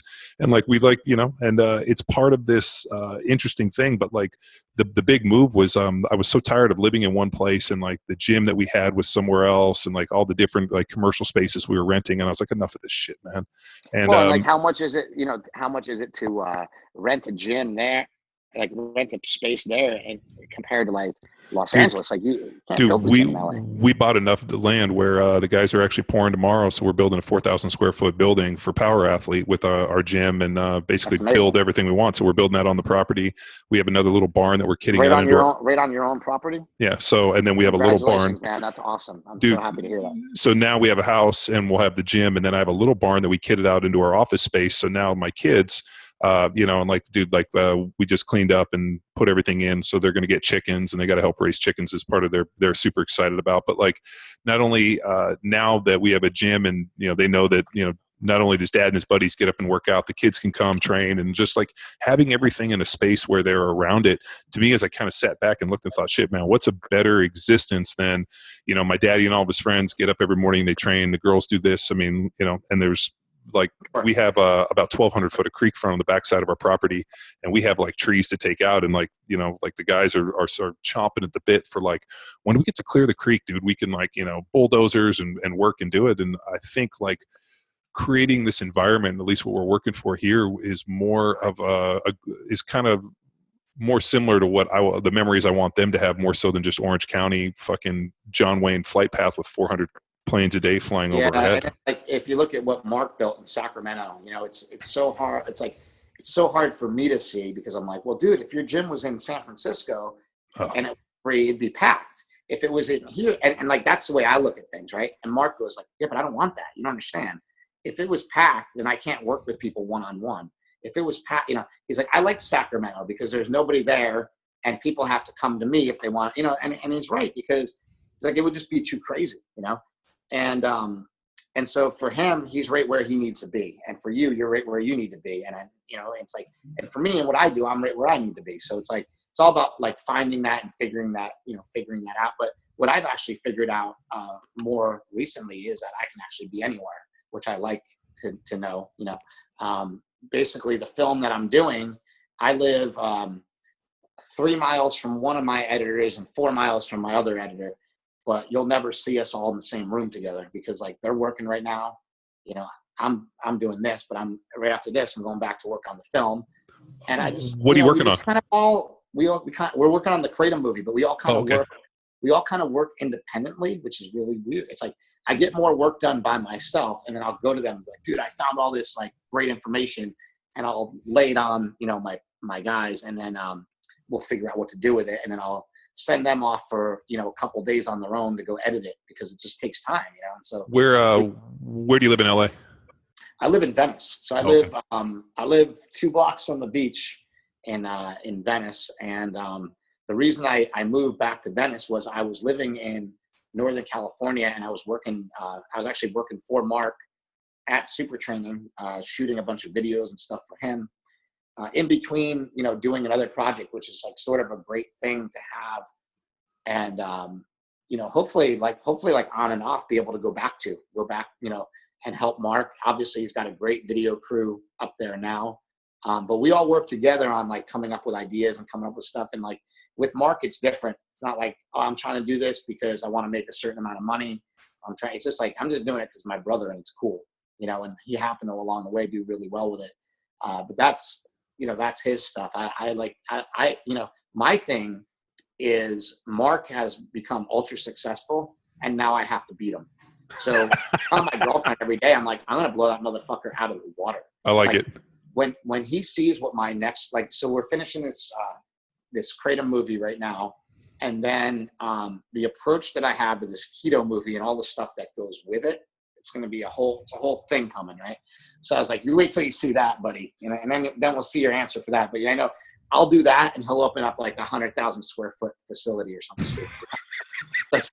You know what? I fucking so I owned a commercial gym, and I realized I'd never wanted to train anybody. I just wanted a place with fucking weights that I could train and bang weights with my friends. I think that's all Mark wanted. Well, right? and I remember when he was moving out of when they were renting space and they had that other little spot was last time when I went up and did the podcast, and then he moved. Oh yeah, that super training. Midtown Fitness or whatever. Yeah. Yeah, and they were in the deal, and he was telling me about the new super training when they were going to build, and I was like, don't do it, dude.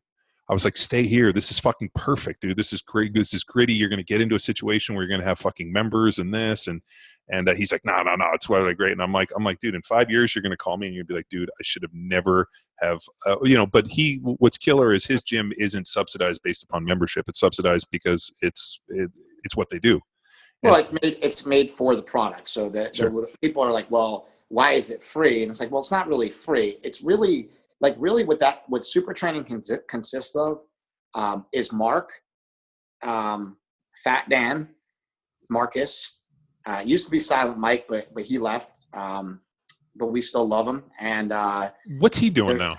You know what? I don't know. He was just kind of taking a different path. Silent Mike was off at Barbell Brigade a lot and working with those guys down in LA here. And people grow apart, I believe. And I think he grew apart as far as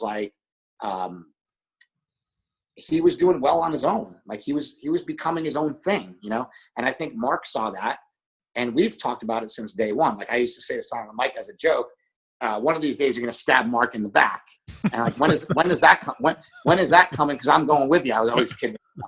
And no, we love Mike. He's a great dude.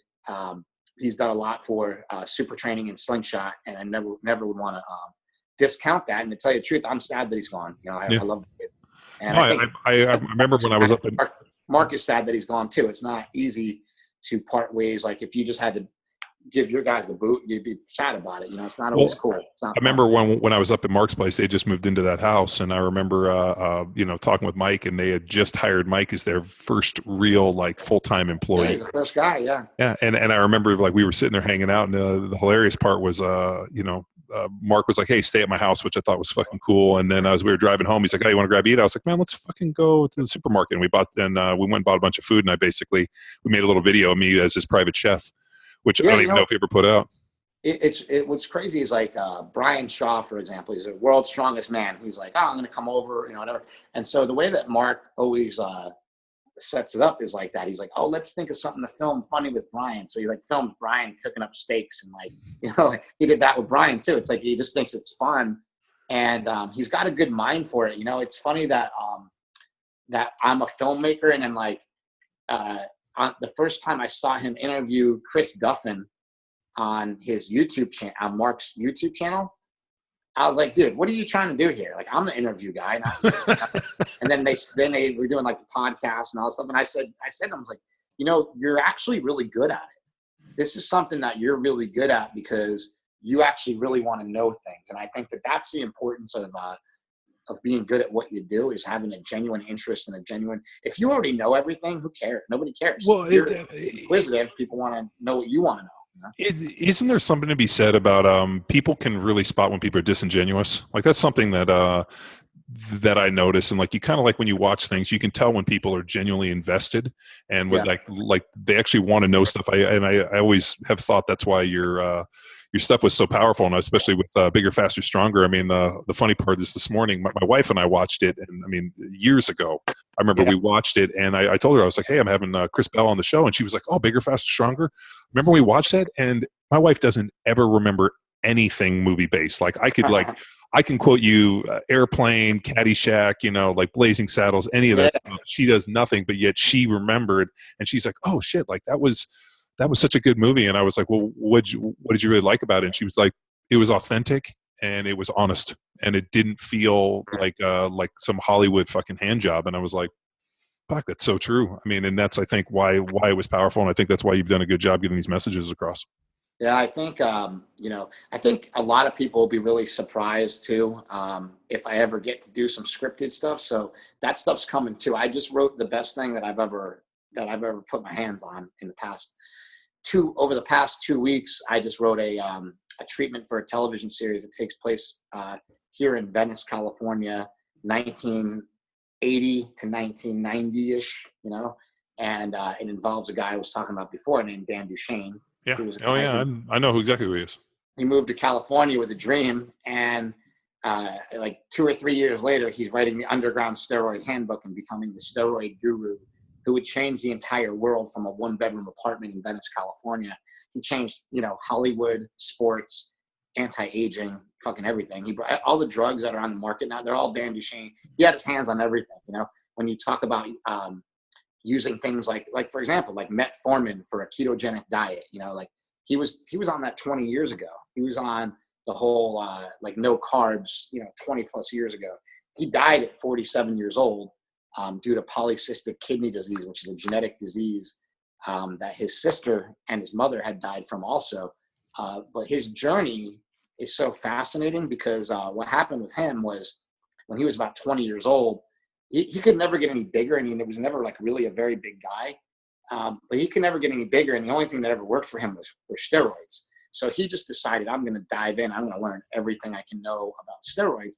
And like I said before, no matter how much shit I take, I'm not going to be you. But all he wanted to do was kind of like be somebody. He just wanted like a little bit of recognition, like, hey, I'm not just another bum from the neighborhood, that whole kind of Rocky thing. And that's all Duchesne wanted, was just to kind of people to recognize him for his knowledge and, basically he wanted to return the favor for what steroids did to him and, basically reinvent America. And I think that it's a really interesting story. We've never seen anything like this on television. The only thing that's like kind of even remotely close to it would be like a Breaking Bad kind of thing. But sure, this is just touching a different world that no one's ever seen. It's like, I mean, how many cool people can you think of to be in it? Like we keep talking about like, well, I think I want Jake Gyllenhaal to play the main guy. No, I think I want Edward Norton to play. No, I think I want, like trying to think like, well, who should play Dan Duchesne? Like he's got to be like, can't be that big, but he's got to be kind of shredded and he's got to be kind of like, he's got to be like a little bit cool, but a little bit dorky, right? So we've been and then also I have a lot of friends that are in the business that I'm going to bring this to. Like we'll bring it to people like Josh Brolin. Be like, you got to play the FBI agent, dude. So there's people that I'm good friends with. Joe Manganiello, another guy who's like jacked, who would be awesome for this. John Cena, another guy who's awesome. That'd be great for this stuff. So, we have all these friends and stuff, and I have all these cool elements I want to weave into this. I just got to get it sold first. So that's the first thing to work on, and that's what I'm working on now. I'm working on selling that. I'm actually might be out in Austin pretty soon to talk to Lance Armstrong again. I might do something with him. We've been discussing it. That would be great. So basically what I want to do with Lance is sit him down with my other buddy. So I'm friends with Lance, and through Bigger, Stronger, Faster, he saw it and he liked it, and he had contacted me and we just became friends. I'm not like best friends or anything, but I know him. And then my other friend, who's really a good friend, is Jeff Nowitzki. And Jeff Nowitzki is the guy that caught him. And when I was at Lance's house doing the podcast, which he lives by you, by the way, should hook that up. He said, one, if you come in Austin and you don't call me, I'm going to be pissed. Well, I didn't even know you lived there. I would have called you when I was there. Yeah, because I mean, dude, you come over, we'll barbecue. It'll be fucking epic. I had no idea. Second of all, I've always been a fan of Lance Armstrong, and for years where people be like, "Oh, this," I'll be like, "Who cares?" I'm like, dude, like. The thing which always blew my mind is that they would have like all these dudes that were like he was beating were like getting popped for drugs or dying or having all these like huge problems, and people were like, "Oh, this," and I'm like, dude, like I don't know why people are so obsessed with this. He's whether or not he's taking drugs or not, he's beating the best people in the world at what they are. And I mean, and I think people don't like him because of him as a person, because he's kind of prickly and was kind of an asshole. And I never really ever heard anybody ever say, Lance Armstrong is like this fucking, really great dude. Like he's fucking. You know what? When I met him, who cares? And maybe this is because it's after everything, and maybe he's been humbled, and maybe maybe a different person. He was fucking awesome. He was like. I've always been a fan of his. It was like, I don't know, man. When you just feel like I'm not worthy. I'm like sitting at the table, like how am I sitting here talking to this dude? But then like halfway through it, you're like, I am sitting at this table, and fuck it, I'm gonna do the best I can. So I mean, I can't remember who told me this, but somebody I met who was a pretty high level triathlete, and I can't fucking like. I'm having trouble placing the story, but they were basically a pretty high level triathlete, and they were competing in some event, and they were going through, and there was like this young kid who was like basically like nobody like wasn't even on a nice, just like a fucking just run of the mill bike, like nothing, was like basically fucking destroyed them. And the guy was basically telling me his stories, like and I can't remember, like it's gonna fucking stick me, but they were, their comment was like, yeah, I mean, this kid was just an absolute monster. And it was like, who was it? And they were like, it was fucking Lance Armstrong. Like, yeah, like before everything, he was, I mean, and like we said, you can give everybody knew he was the guy. Yeah, but I mean, you can give everybody all the drugs in the world, and you're not going to have the capacity to suffer like that dude. I used to love to watch the Tour de France, and like, I'm not a cycling fan, but I'm a Tour de France fan because I'm not a cycling fan either. But he made me like it, which is actually even bigger, right? Well, watching those dudes go through the Pyrenees and go through the mountains, and watching him literally ride dudes into fucking oblivion and just crush their world. Well, you know where they ride into? They ride into ketosis, basically. So. Yeah. He explained that to me. He explained to me the bonk is basically like you get to this point where all your glucose is gone and you get high, and you get, he said, and then once you push through that, he's like, you get a second win, but it's not a win. It's like your brain's on fire, And he's like, in that extra push, he's like, you can do anything at that point. If you can get to that point, he's like, you can do anything, but you can only do anything for about 10 minutes. But I mean, his ability his capacity to suffer, and then also the strategic nature of how those guys ride in teams, and like the guys that are like going back and forth, bringing in the food, going through it, like the whole, just the whole operation to me was so strategic that I'd love to watch it. And dude, I'll always watch the Tour de France. And then the hilarious part is he gets popped in this whole fucking scandal, whatever. They tried to go back and figure out who to give him his jerseys to, and they had to go back to like the 32nd dude because either everybody had passed. People. It was either dead or popped or had tested positive, so they just didn't give them to everybody. And like my thing is, like, it's not cheating if it's a fucking fair. If everybody's doing it and it's a fair field, like it just they just have to make it according to the rules of the sport. Now, what cycling could do? Well, first of all, cycling, they don't have a good test for EPO. I think they just came up with a better one, but back a couple of years ago when we did Bigger, Stronger, Faster, there was a guy that came up with a test for EPO that cost like $30, and it was black and white. It was like, I give you this and be like, here, take this test. If it's black, then that's cool. If it's white, then that's, not cool. And so it was like it was sort of a test that said either you're on EPO exogenously or you're not. And this guy developed it, and he got a letter that he showed us. It's in our DVD extras, I believe. And it says, "Dear Mr. Jackson, we regret to inform you that we cannot accept your test." This is from USADA. This test would make it impossible for the United States to be on a level playing field with the rest of the international, group that we're in. So basically, like, if we use this test, we're going to be at a disadvantage because we're going to catch a bunch of guys doping, and the other countries aren't using this test, and they're not going to catch anybody. So our guys will be banned, but their guys won't. Sure. So rather than like all of cycling saying, hey, this is a good thing, we have a definitive test now. They just shunned it, and they just got rid of it. And I mean, dude, and you know this. I mean, have you ever in any of the movies? I mean, because the things that you're talking about are fucking painful to some people. It's all about the money. I mean, it always is. Yeah, I mean, it always goes back, and people are like, oh, what's the motivation? I'm like, it's fucking dollars and cents, dude. And like, whether you talk about the kratom, I mean, and you look at how that contributes with like, the cannabis, and then you look at all these other things, man. It always goes back to the fucking almighty dollar and people protecting their interests. I mean, your prescription thugs. I mean, dude, the richest drug dealers in the world are the pharmaceutical companies that are producing these drugs. Yeah, and if you look at if you just take a look at, just things in general and the situation in general, is we have a heroin problem that's gigantic here in the United States. And then now people are taking shit. Like, I just was reading this article about this elephant tranquilizer that people are taking. And what they're doing is like they'll take a bottle of it, like the bottle like that big, and one drop will kill somebody. Elephant tranquilizer. Yeah, they take one drop and they put it in fentanyl for like 100 people, and it spikes the drug, and people will still die from it. So but they get their high, you know what I mean? So like most people get high from it, and then a couple people will die from it here and there. But like what they've been doing is spiking fentanyl with elephant tranquilizers. And if that shit doesn't scare you, then you're just crazy. You know, I mean, like to take any sort of drug on the black market now is insanity. And to take any dietary supplement, you know, even like supplements, like now there's a lot of supplements out there labeled not for human consumption. We see it a lot in the steroid world. You know, I was actually working with a hormone clinic in Miami for a while. And when I found out that what they were doing was illegal, I told the guy, like, hey, I can't really do anything with you because what you're doing is illegal. At first, what they did was you would call this place, you would talk to their doctor would set you up on a prescription, and then you would get testosterone from them. What it ended up being was you get online, you order as much trenbolone as you want, and they fucking send it to you. And I was like, I can't be part of that. And they just got busted in Miami like last week.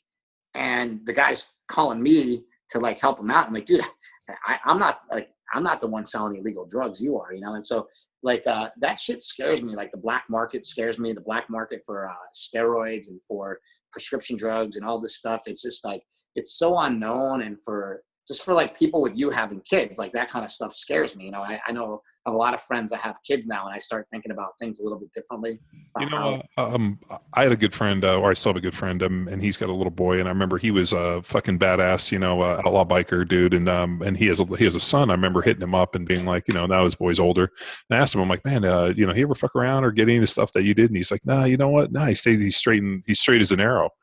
And I was like, well, what do you think was the difference? And he made a point. He's like, you know, I never shielded my kid from the bad. And we've talked about this.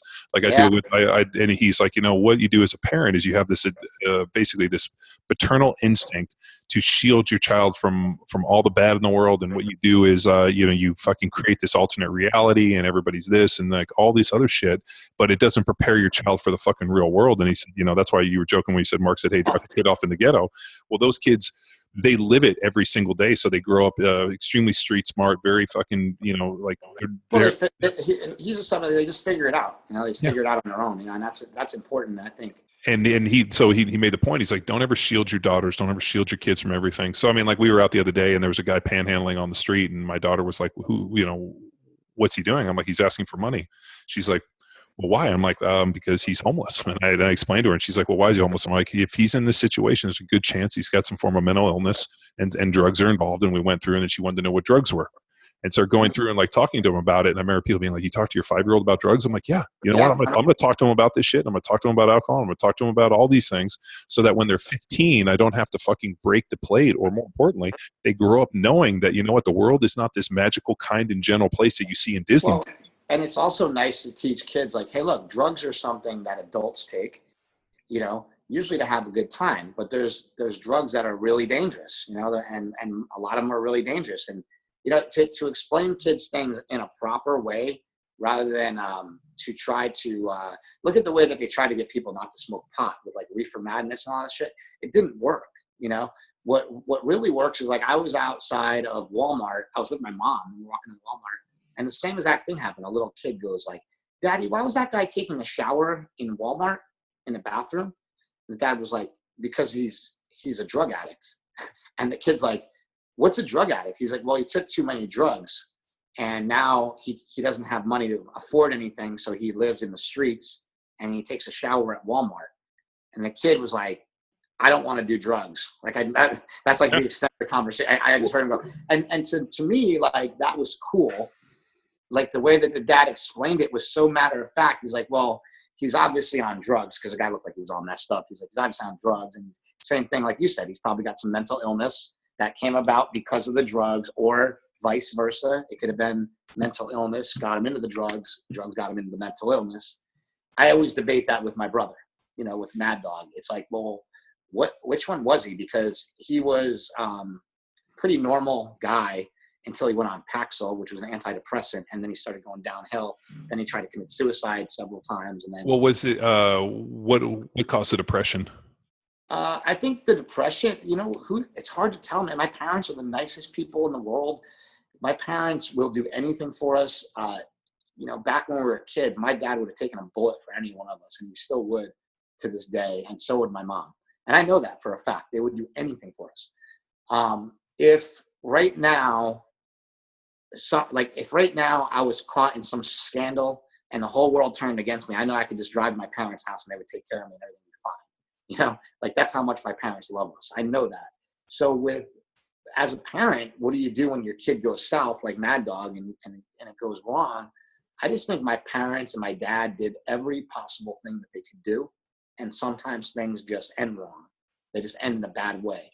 Now, the things that are unfortunate are the things that I went through afterwards, where like now one of my best friends owns one of the biggest, he's the CEO of one of the biggest rehabs in the world in Cliffside, Malibu. And I hang out with him a lot now. And we talk about things a lot now. And I said, like, I never once said to him, the only thing I've ever said to him about Mad Dog was I said, I wish he could have met you because I think things would have been different. And by that, I mean is like, when you have somebody who's so steadfast in what they're doing, so their brain is so engaged on, like Mad Dog was like, he was obsessed with getting high, obsessed with, he would get obsessed with drugs. And I think the reason why was because some of the connections that he was trying to make in the world weren't working out. Like it was always because of a girl. And it was always because of, or because of a friend screwed him over, or because, there's always something. I think he was always just looking for connection and to really be loved. And when he didn't get that from girls, found somewhere else that weren't his mother, he found it in drugs. And look at it. If you look at it like this, like, so my first girlfriend ever, she still lives out here in California. I'm still friends with her. I can call her any day. We can have a great conversation, be fine. It's cool. Mad Dog's first girlfriend ever basically got him not kicked out of, but made him quit football at University of Cincinnati, made him quit football when he transferred to Connecticut, made him almost quit pro wrestling, and then almost got him put in jail, right? That's the first girlfriend. Second girlfriend did have him put in jail. Third, it's like he just was around shitty ass people all the time. And that's because that's where drugs bring you. And it's because it's where alcohol brings you. And, they say that you're going to end up like the 5 people that you hang around. And I truly believe that. And I'm always looking for new friends, because of that. Because I'm like, when one of my friends falls off, I try to get them back up, but if they can't come back up, then I need to break away because I can't go down, Sure. I can never go backwards with what I'm doing. I'm coming up on 3 years of sobriety right now. Congratulations. Thank you. It's just what I do now. It's not to me. It's like it's almost like, well, when is my sobriety date? It's like April 30th or something. Like I don't even really keep track anymore. I kind of stopped keeping track of the days. Like once I hit 30 days, I'm like, because I look at it like, it's funny. I look at sobriety like a diet, and I look at a diet like sobriety. So for my ketogenic diet, there's not 12 steps, but there's a certain amount of steps I have to go through to get into ketosis. There's a certain amount of steps I have to do to maintain ketosis. And I also look at it as like, once I'm in ketosis, I'm sober. And if I get out of ketosis, that's getting drunk or getting stoned or getting. Do you feel like the ketosis and the sobriety kind of go hand in hand? I think they totally go hand in hand. I wouldn't be against this as a therapy. Well, every time I've seen people that were recovering addicts, they kind of end up backfilling with different things. I mean, whether it be like, sugar and different things. Usually it's God. Yeah, well, it's God or exercise. I mean, dude, you ever talk to anybody that has done ultra marathons? These people that run 50, 100, 200 mile races. Every one of them's like, oh, I'm a recovering addict, and now I just go fucking run for 200 miles. Yeah, and just other things in that way. And I think which was interesting because my neighbor asked me a question about this recently. He's like, do you know anything about addiction? Because he, his daughter has some problems, and I was like, honestly.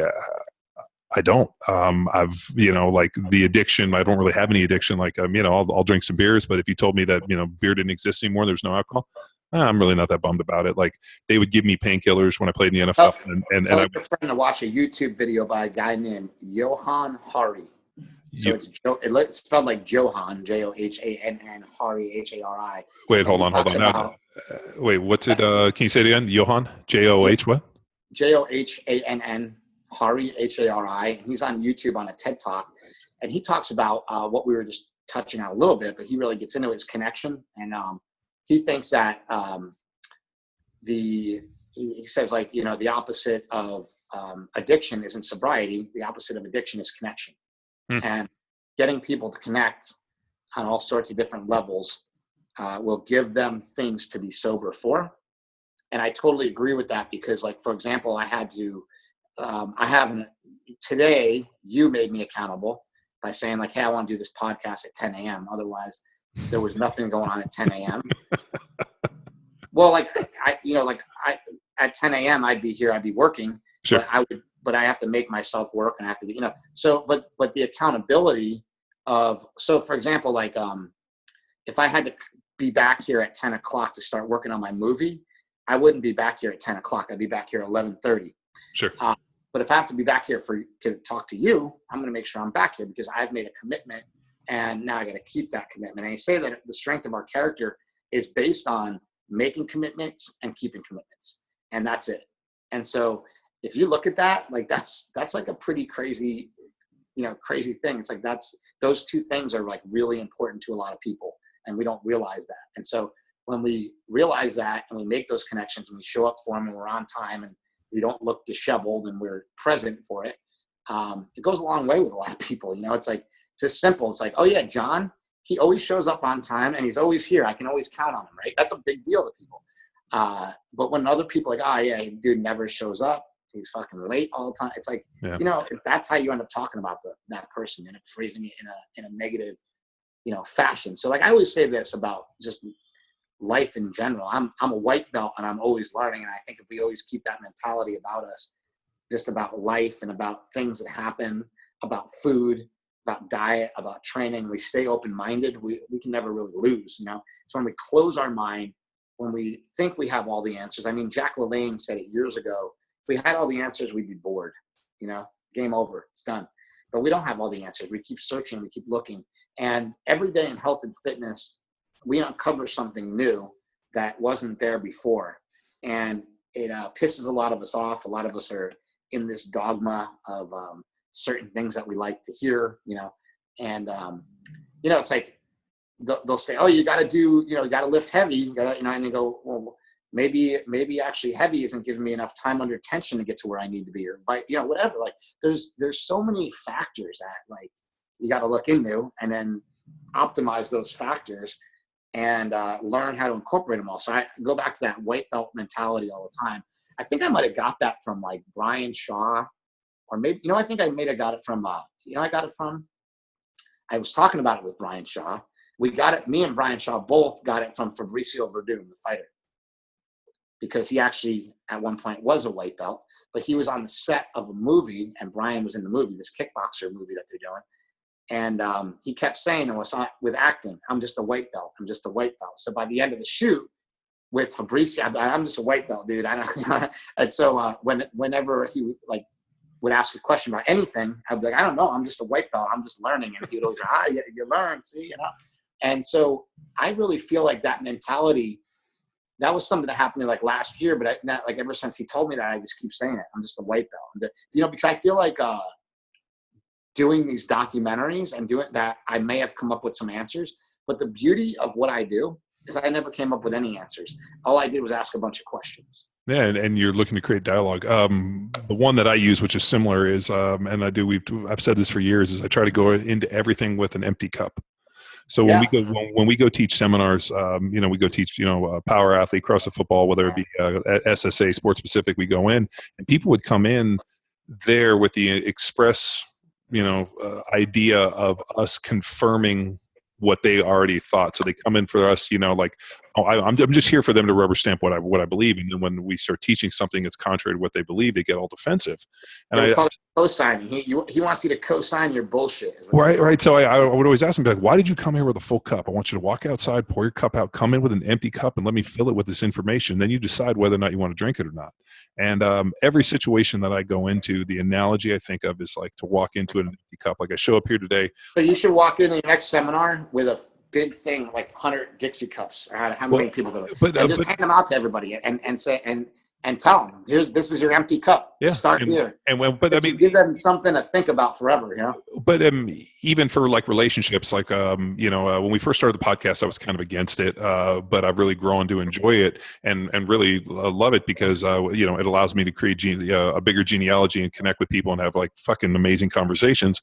But yet I don't come into anything with the idea that, I'm here for Chris Bell to, fucking somehow co-sign or push my agenda. I come into it with endorse your brand. Yeah. No, it's nothing. It's basically us here have a cool conversation because one, I'm in a constant state of learning, and two, I have an empty cup. I want to hear what you're doing. I want to hear what what your thoughts are, and and just for me personally, just allow personal growth and like you said, like to have a cool connection, and then hopefully, or when I see you here in the future, like we're gonna be able to have more conversations and have a deeper connection. You just go into all this stuff with the idea of learning and like, hey, I'm a white belt, dude. I'd go in the same thing with that empty cup, and that's a analogy that I remember seeing like years ago in some like kung fu movie where these guys came in and the guy was like, pour out your cup, I'm gonna fill it.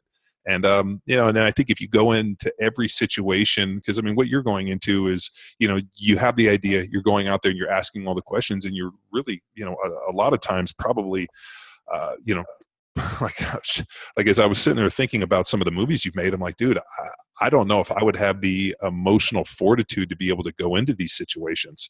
Like it's only going to get worse. Wait till you see this kratom thing, because this kratom thing, it really focuses in on pain, And I'm in a lot of pain every day. I had both of my hips completely sawed open. It's the first 5 minutes of the movie. I show the whole thing.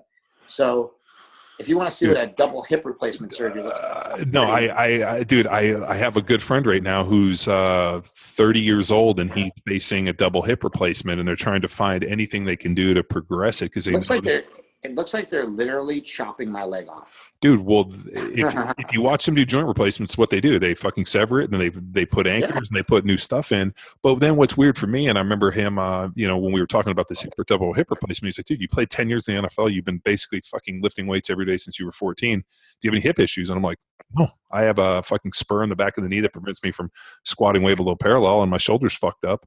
You ever see the movie The Avengers? Yeah. Okay, so in the Avengers, you're like one of those guys, right? Because nobody plays in the NFL for 10 years and doesn't have an injury. The only person I know that's really like you is Mike O'Hearn.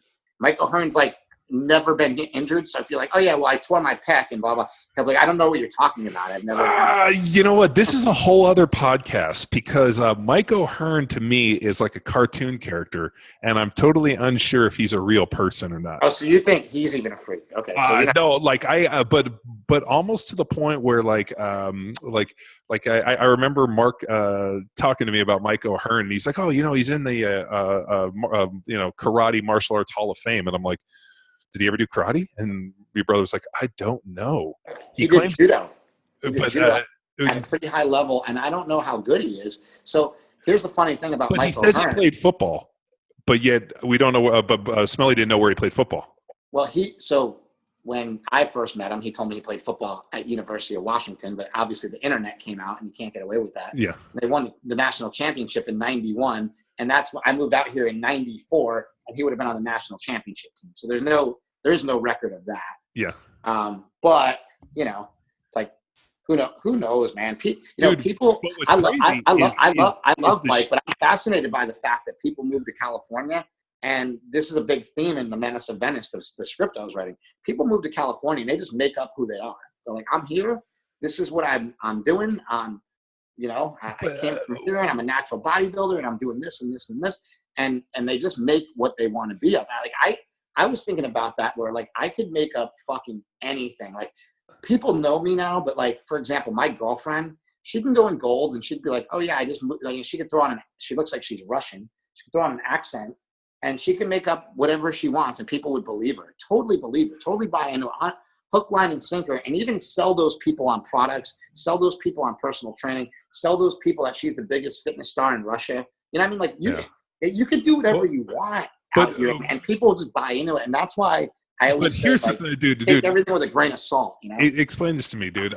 Mike O'Hearn, that dude is always like, and dude, I would love to go train with him and try to pick his brain, which I think would be hilarious. But that dude is in shape. I've never seen that dude out of shape. He's always fucking shredded. His hair always looks good. He's always got a great tan. And I'm like, this dude must put in so much time into like just his whole fucking. He does. But like when it's kind of weird. It's like it's kind of gay to talk about. But if you walk around looking like that, they obviously invested a lot of time. You obviously care a lot about it. But like the end result is good. Yeah, I saw him today at it's like 6 o'clock in the morning, and he looks like he's ready for a photo shoot. but he's dude, I look like a fucking bum. I got crust in my eyes. I'm picking the shit out of my eyes. I'm like, hey, Mikey, how you doing? And he's there with a camera crew, and they've been filming for 2 hours already. Yeah, because he trains at like 3:30, 4 in the morning. So Steve, I get to Gold's Gym Venice in the morning, and there's 2 cars in the parking lot: Charles Glass and Mike O'Hearn. And Charlie Glass I met years ago because he was a Cal guy, and I remember I was wearing some Cal gear when I trained it there. So I've met Charlie Glass years ago. But dude, the hilarious part was I remember Steve Weatherford, who I know. Weatherford's like, "Yo, man, you got to come up and train with us with Mike O'Hearn and his crew in the morning." And I was like, "Oh shit, let me know." Weatherford's he was on the Giants. Yeah, he was a punter, and he's fucking shredded. Weatherford's a jacked punter, and now O'Hearn trains with Heath Evans. Yeah, dude, and I played with Heath Evans. So yeah, Heath. So Mark, my brother, is coming here on Saturday, and on Saturday and Sunday we have a full slate. We have Mike O'Hearn, CT Fletcher, Mike Ryan, who used to run Gold's Gym Venice. He'll be the funniest one for sure. He's got the best stories I've ever heard on anybody in Gold's. We have who else do we have? We have Heath Evans. So Mike O'Hearn. I think Charles Glass maybe. We're doing a bunch of podcasts with like people that are around here, Cool. And then hopefully maybe pretty soon I might start doing a podcast too. We just got to get it up and running. Dude, I would if you could help me land Mike O'Hearn on Power Athlete Radio, dude, I will cook you the gnarliest steak you've ever had in your whole life. Yeah, I'll get you Mike because O'Hearn. One, I'd love to connect with him. 2, I'd love to rap with him about training. And 3, I'd love to have him on the podcast. But like, just for years, I was like, I like this dude. I mean, he's in his mid 40s, and the dude he's got a phenomenal rug. I mean, I was like, man, I don't know if that hair is real, but this dude is in fucking shape, and he's strong as fuck. I think he's 47 or 48, to tell you the truth. God damn him! But you know what it is? He doesn't have kids. He just got a gang of dogs, which I'm pretty sure. Dogs, yeah. I'm like, man, like once you have kids, that's when you fucking all of a sudden Superman starts getting pulled on the cape. He's an awesome guy, and I'll tell you why. What I do like about Mike. I know him and my brother have had like this sort of internet fight. Yeah, it's it's kind of for fun. You know what I mean? Yeah. But semi-serious, semi-funny. But I really like Mike, and I really like Mike because every time I've ever seen him, talked to him, been around him, or introduced him to anybody I know, he's nothing but super respectful, super nice, and he will always say hi, and he will always have a smile on his face, and he'll always be positive. He'll never be negative. And then people will be negative about him, even in spite of his positivity. So he has an unbelievable amount of fucking people that follow him. And if anything, I'm like, I've never met the dude, so I try never to say anything negative, but I'm like, I will tell you that dude is he's strong. He posts videos, strong as shit. I can't tell you if he played football or if he's a judo player or any of that other stuff, but I know that dude is always in shape, fucking always got a smile on his face, and that dude is fucking tan. Like I'm like, God damn it, his tan is phenomenal. You know as well as I do that every male that has testosterone in their body wishes they played in the NFL, or wishes they fought in the UFC, or wishes like they were a movie star. So those 3 things are like things that we as like human beings really, really strive for. It seems like not everybody, but we all like, I think like as a kid, we all dream of big, big grand things. So for, a guy like Mike O'Hearn or you or anybody to invest that much time and energy in doing it, it's actually like pretty noble and pretty cool because it's stuff that we all would like to do. We just don't all get to do it, Well, cool, dude. Hey, I'm sure we could go on for 6 hours, but I'm going to cut it here, and dude, look forward to rapping you some more. And yeah, let's do it again when the movie comes out, so we have something to talk about. We can fuck talk yeah, about, and then I got to go back to LA. I'll be in LA at the end of April. I'll hit you up, maybe we can get together and fucking. Absolutely, man. Come down to Venice and pound some iron. I would love to. I'd love to. Thanks, amigo. Yeah, talk soon. Anytime. See you, bro. Bye. Now it's time for you to empower your performance. Follow Chris Bell on his Instagram page at Big Strong Fast. You also heard it here first, people. His film on the benefits of the ketogenic diet is in the works. Until its release, I suggest you check out Bigger, Stronger, Faster for the first, maybe third, or in my case, the 10th time. And finally, if you've ever met John and thought maybe he didn't like you, consider the following. A really big guy that's so big. When I met him like the first 3 times, I think he just looked right over me. So like I told my brother one day, I'm like, I don't know if that Wellborn guy likes me. He's like, he probably just didn't see you. Until next time, bye!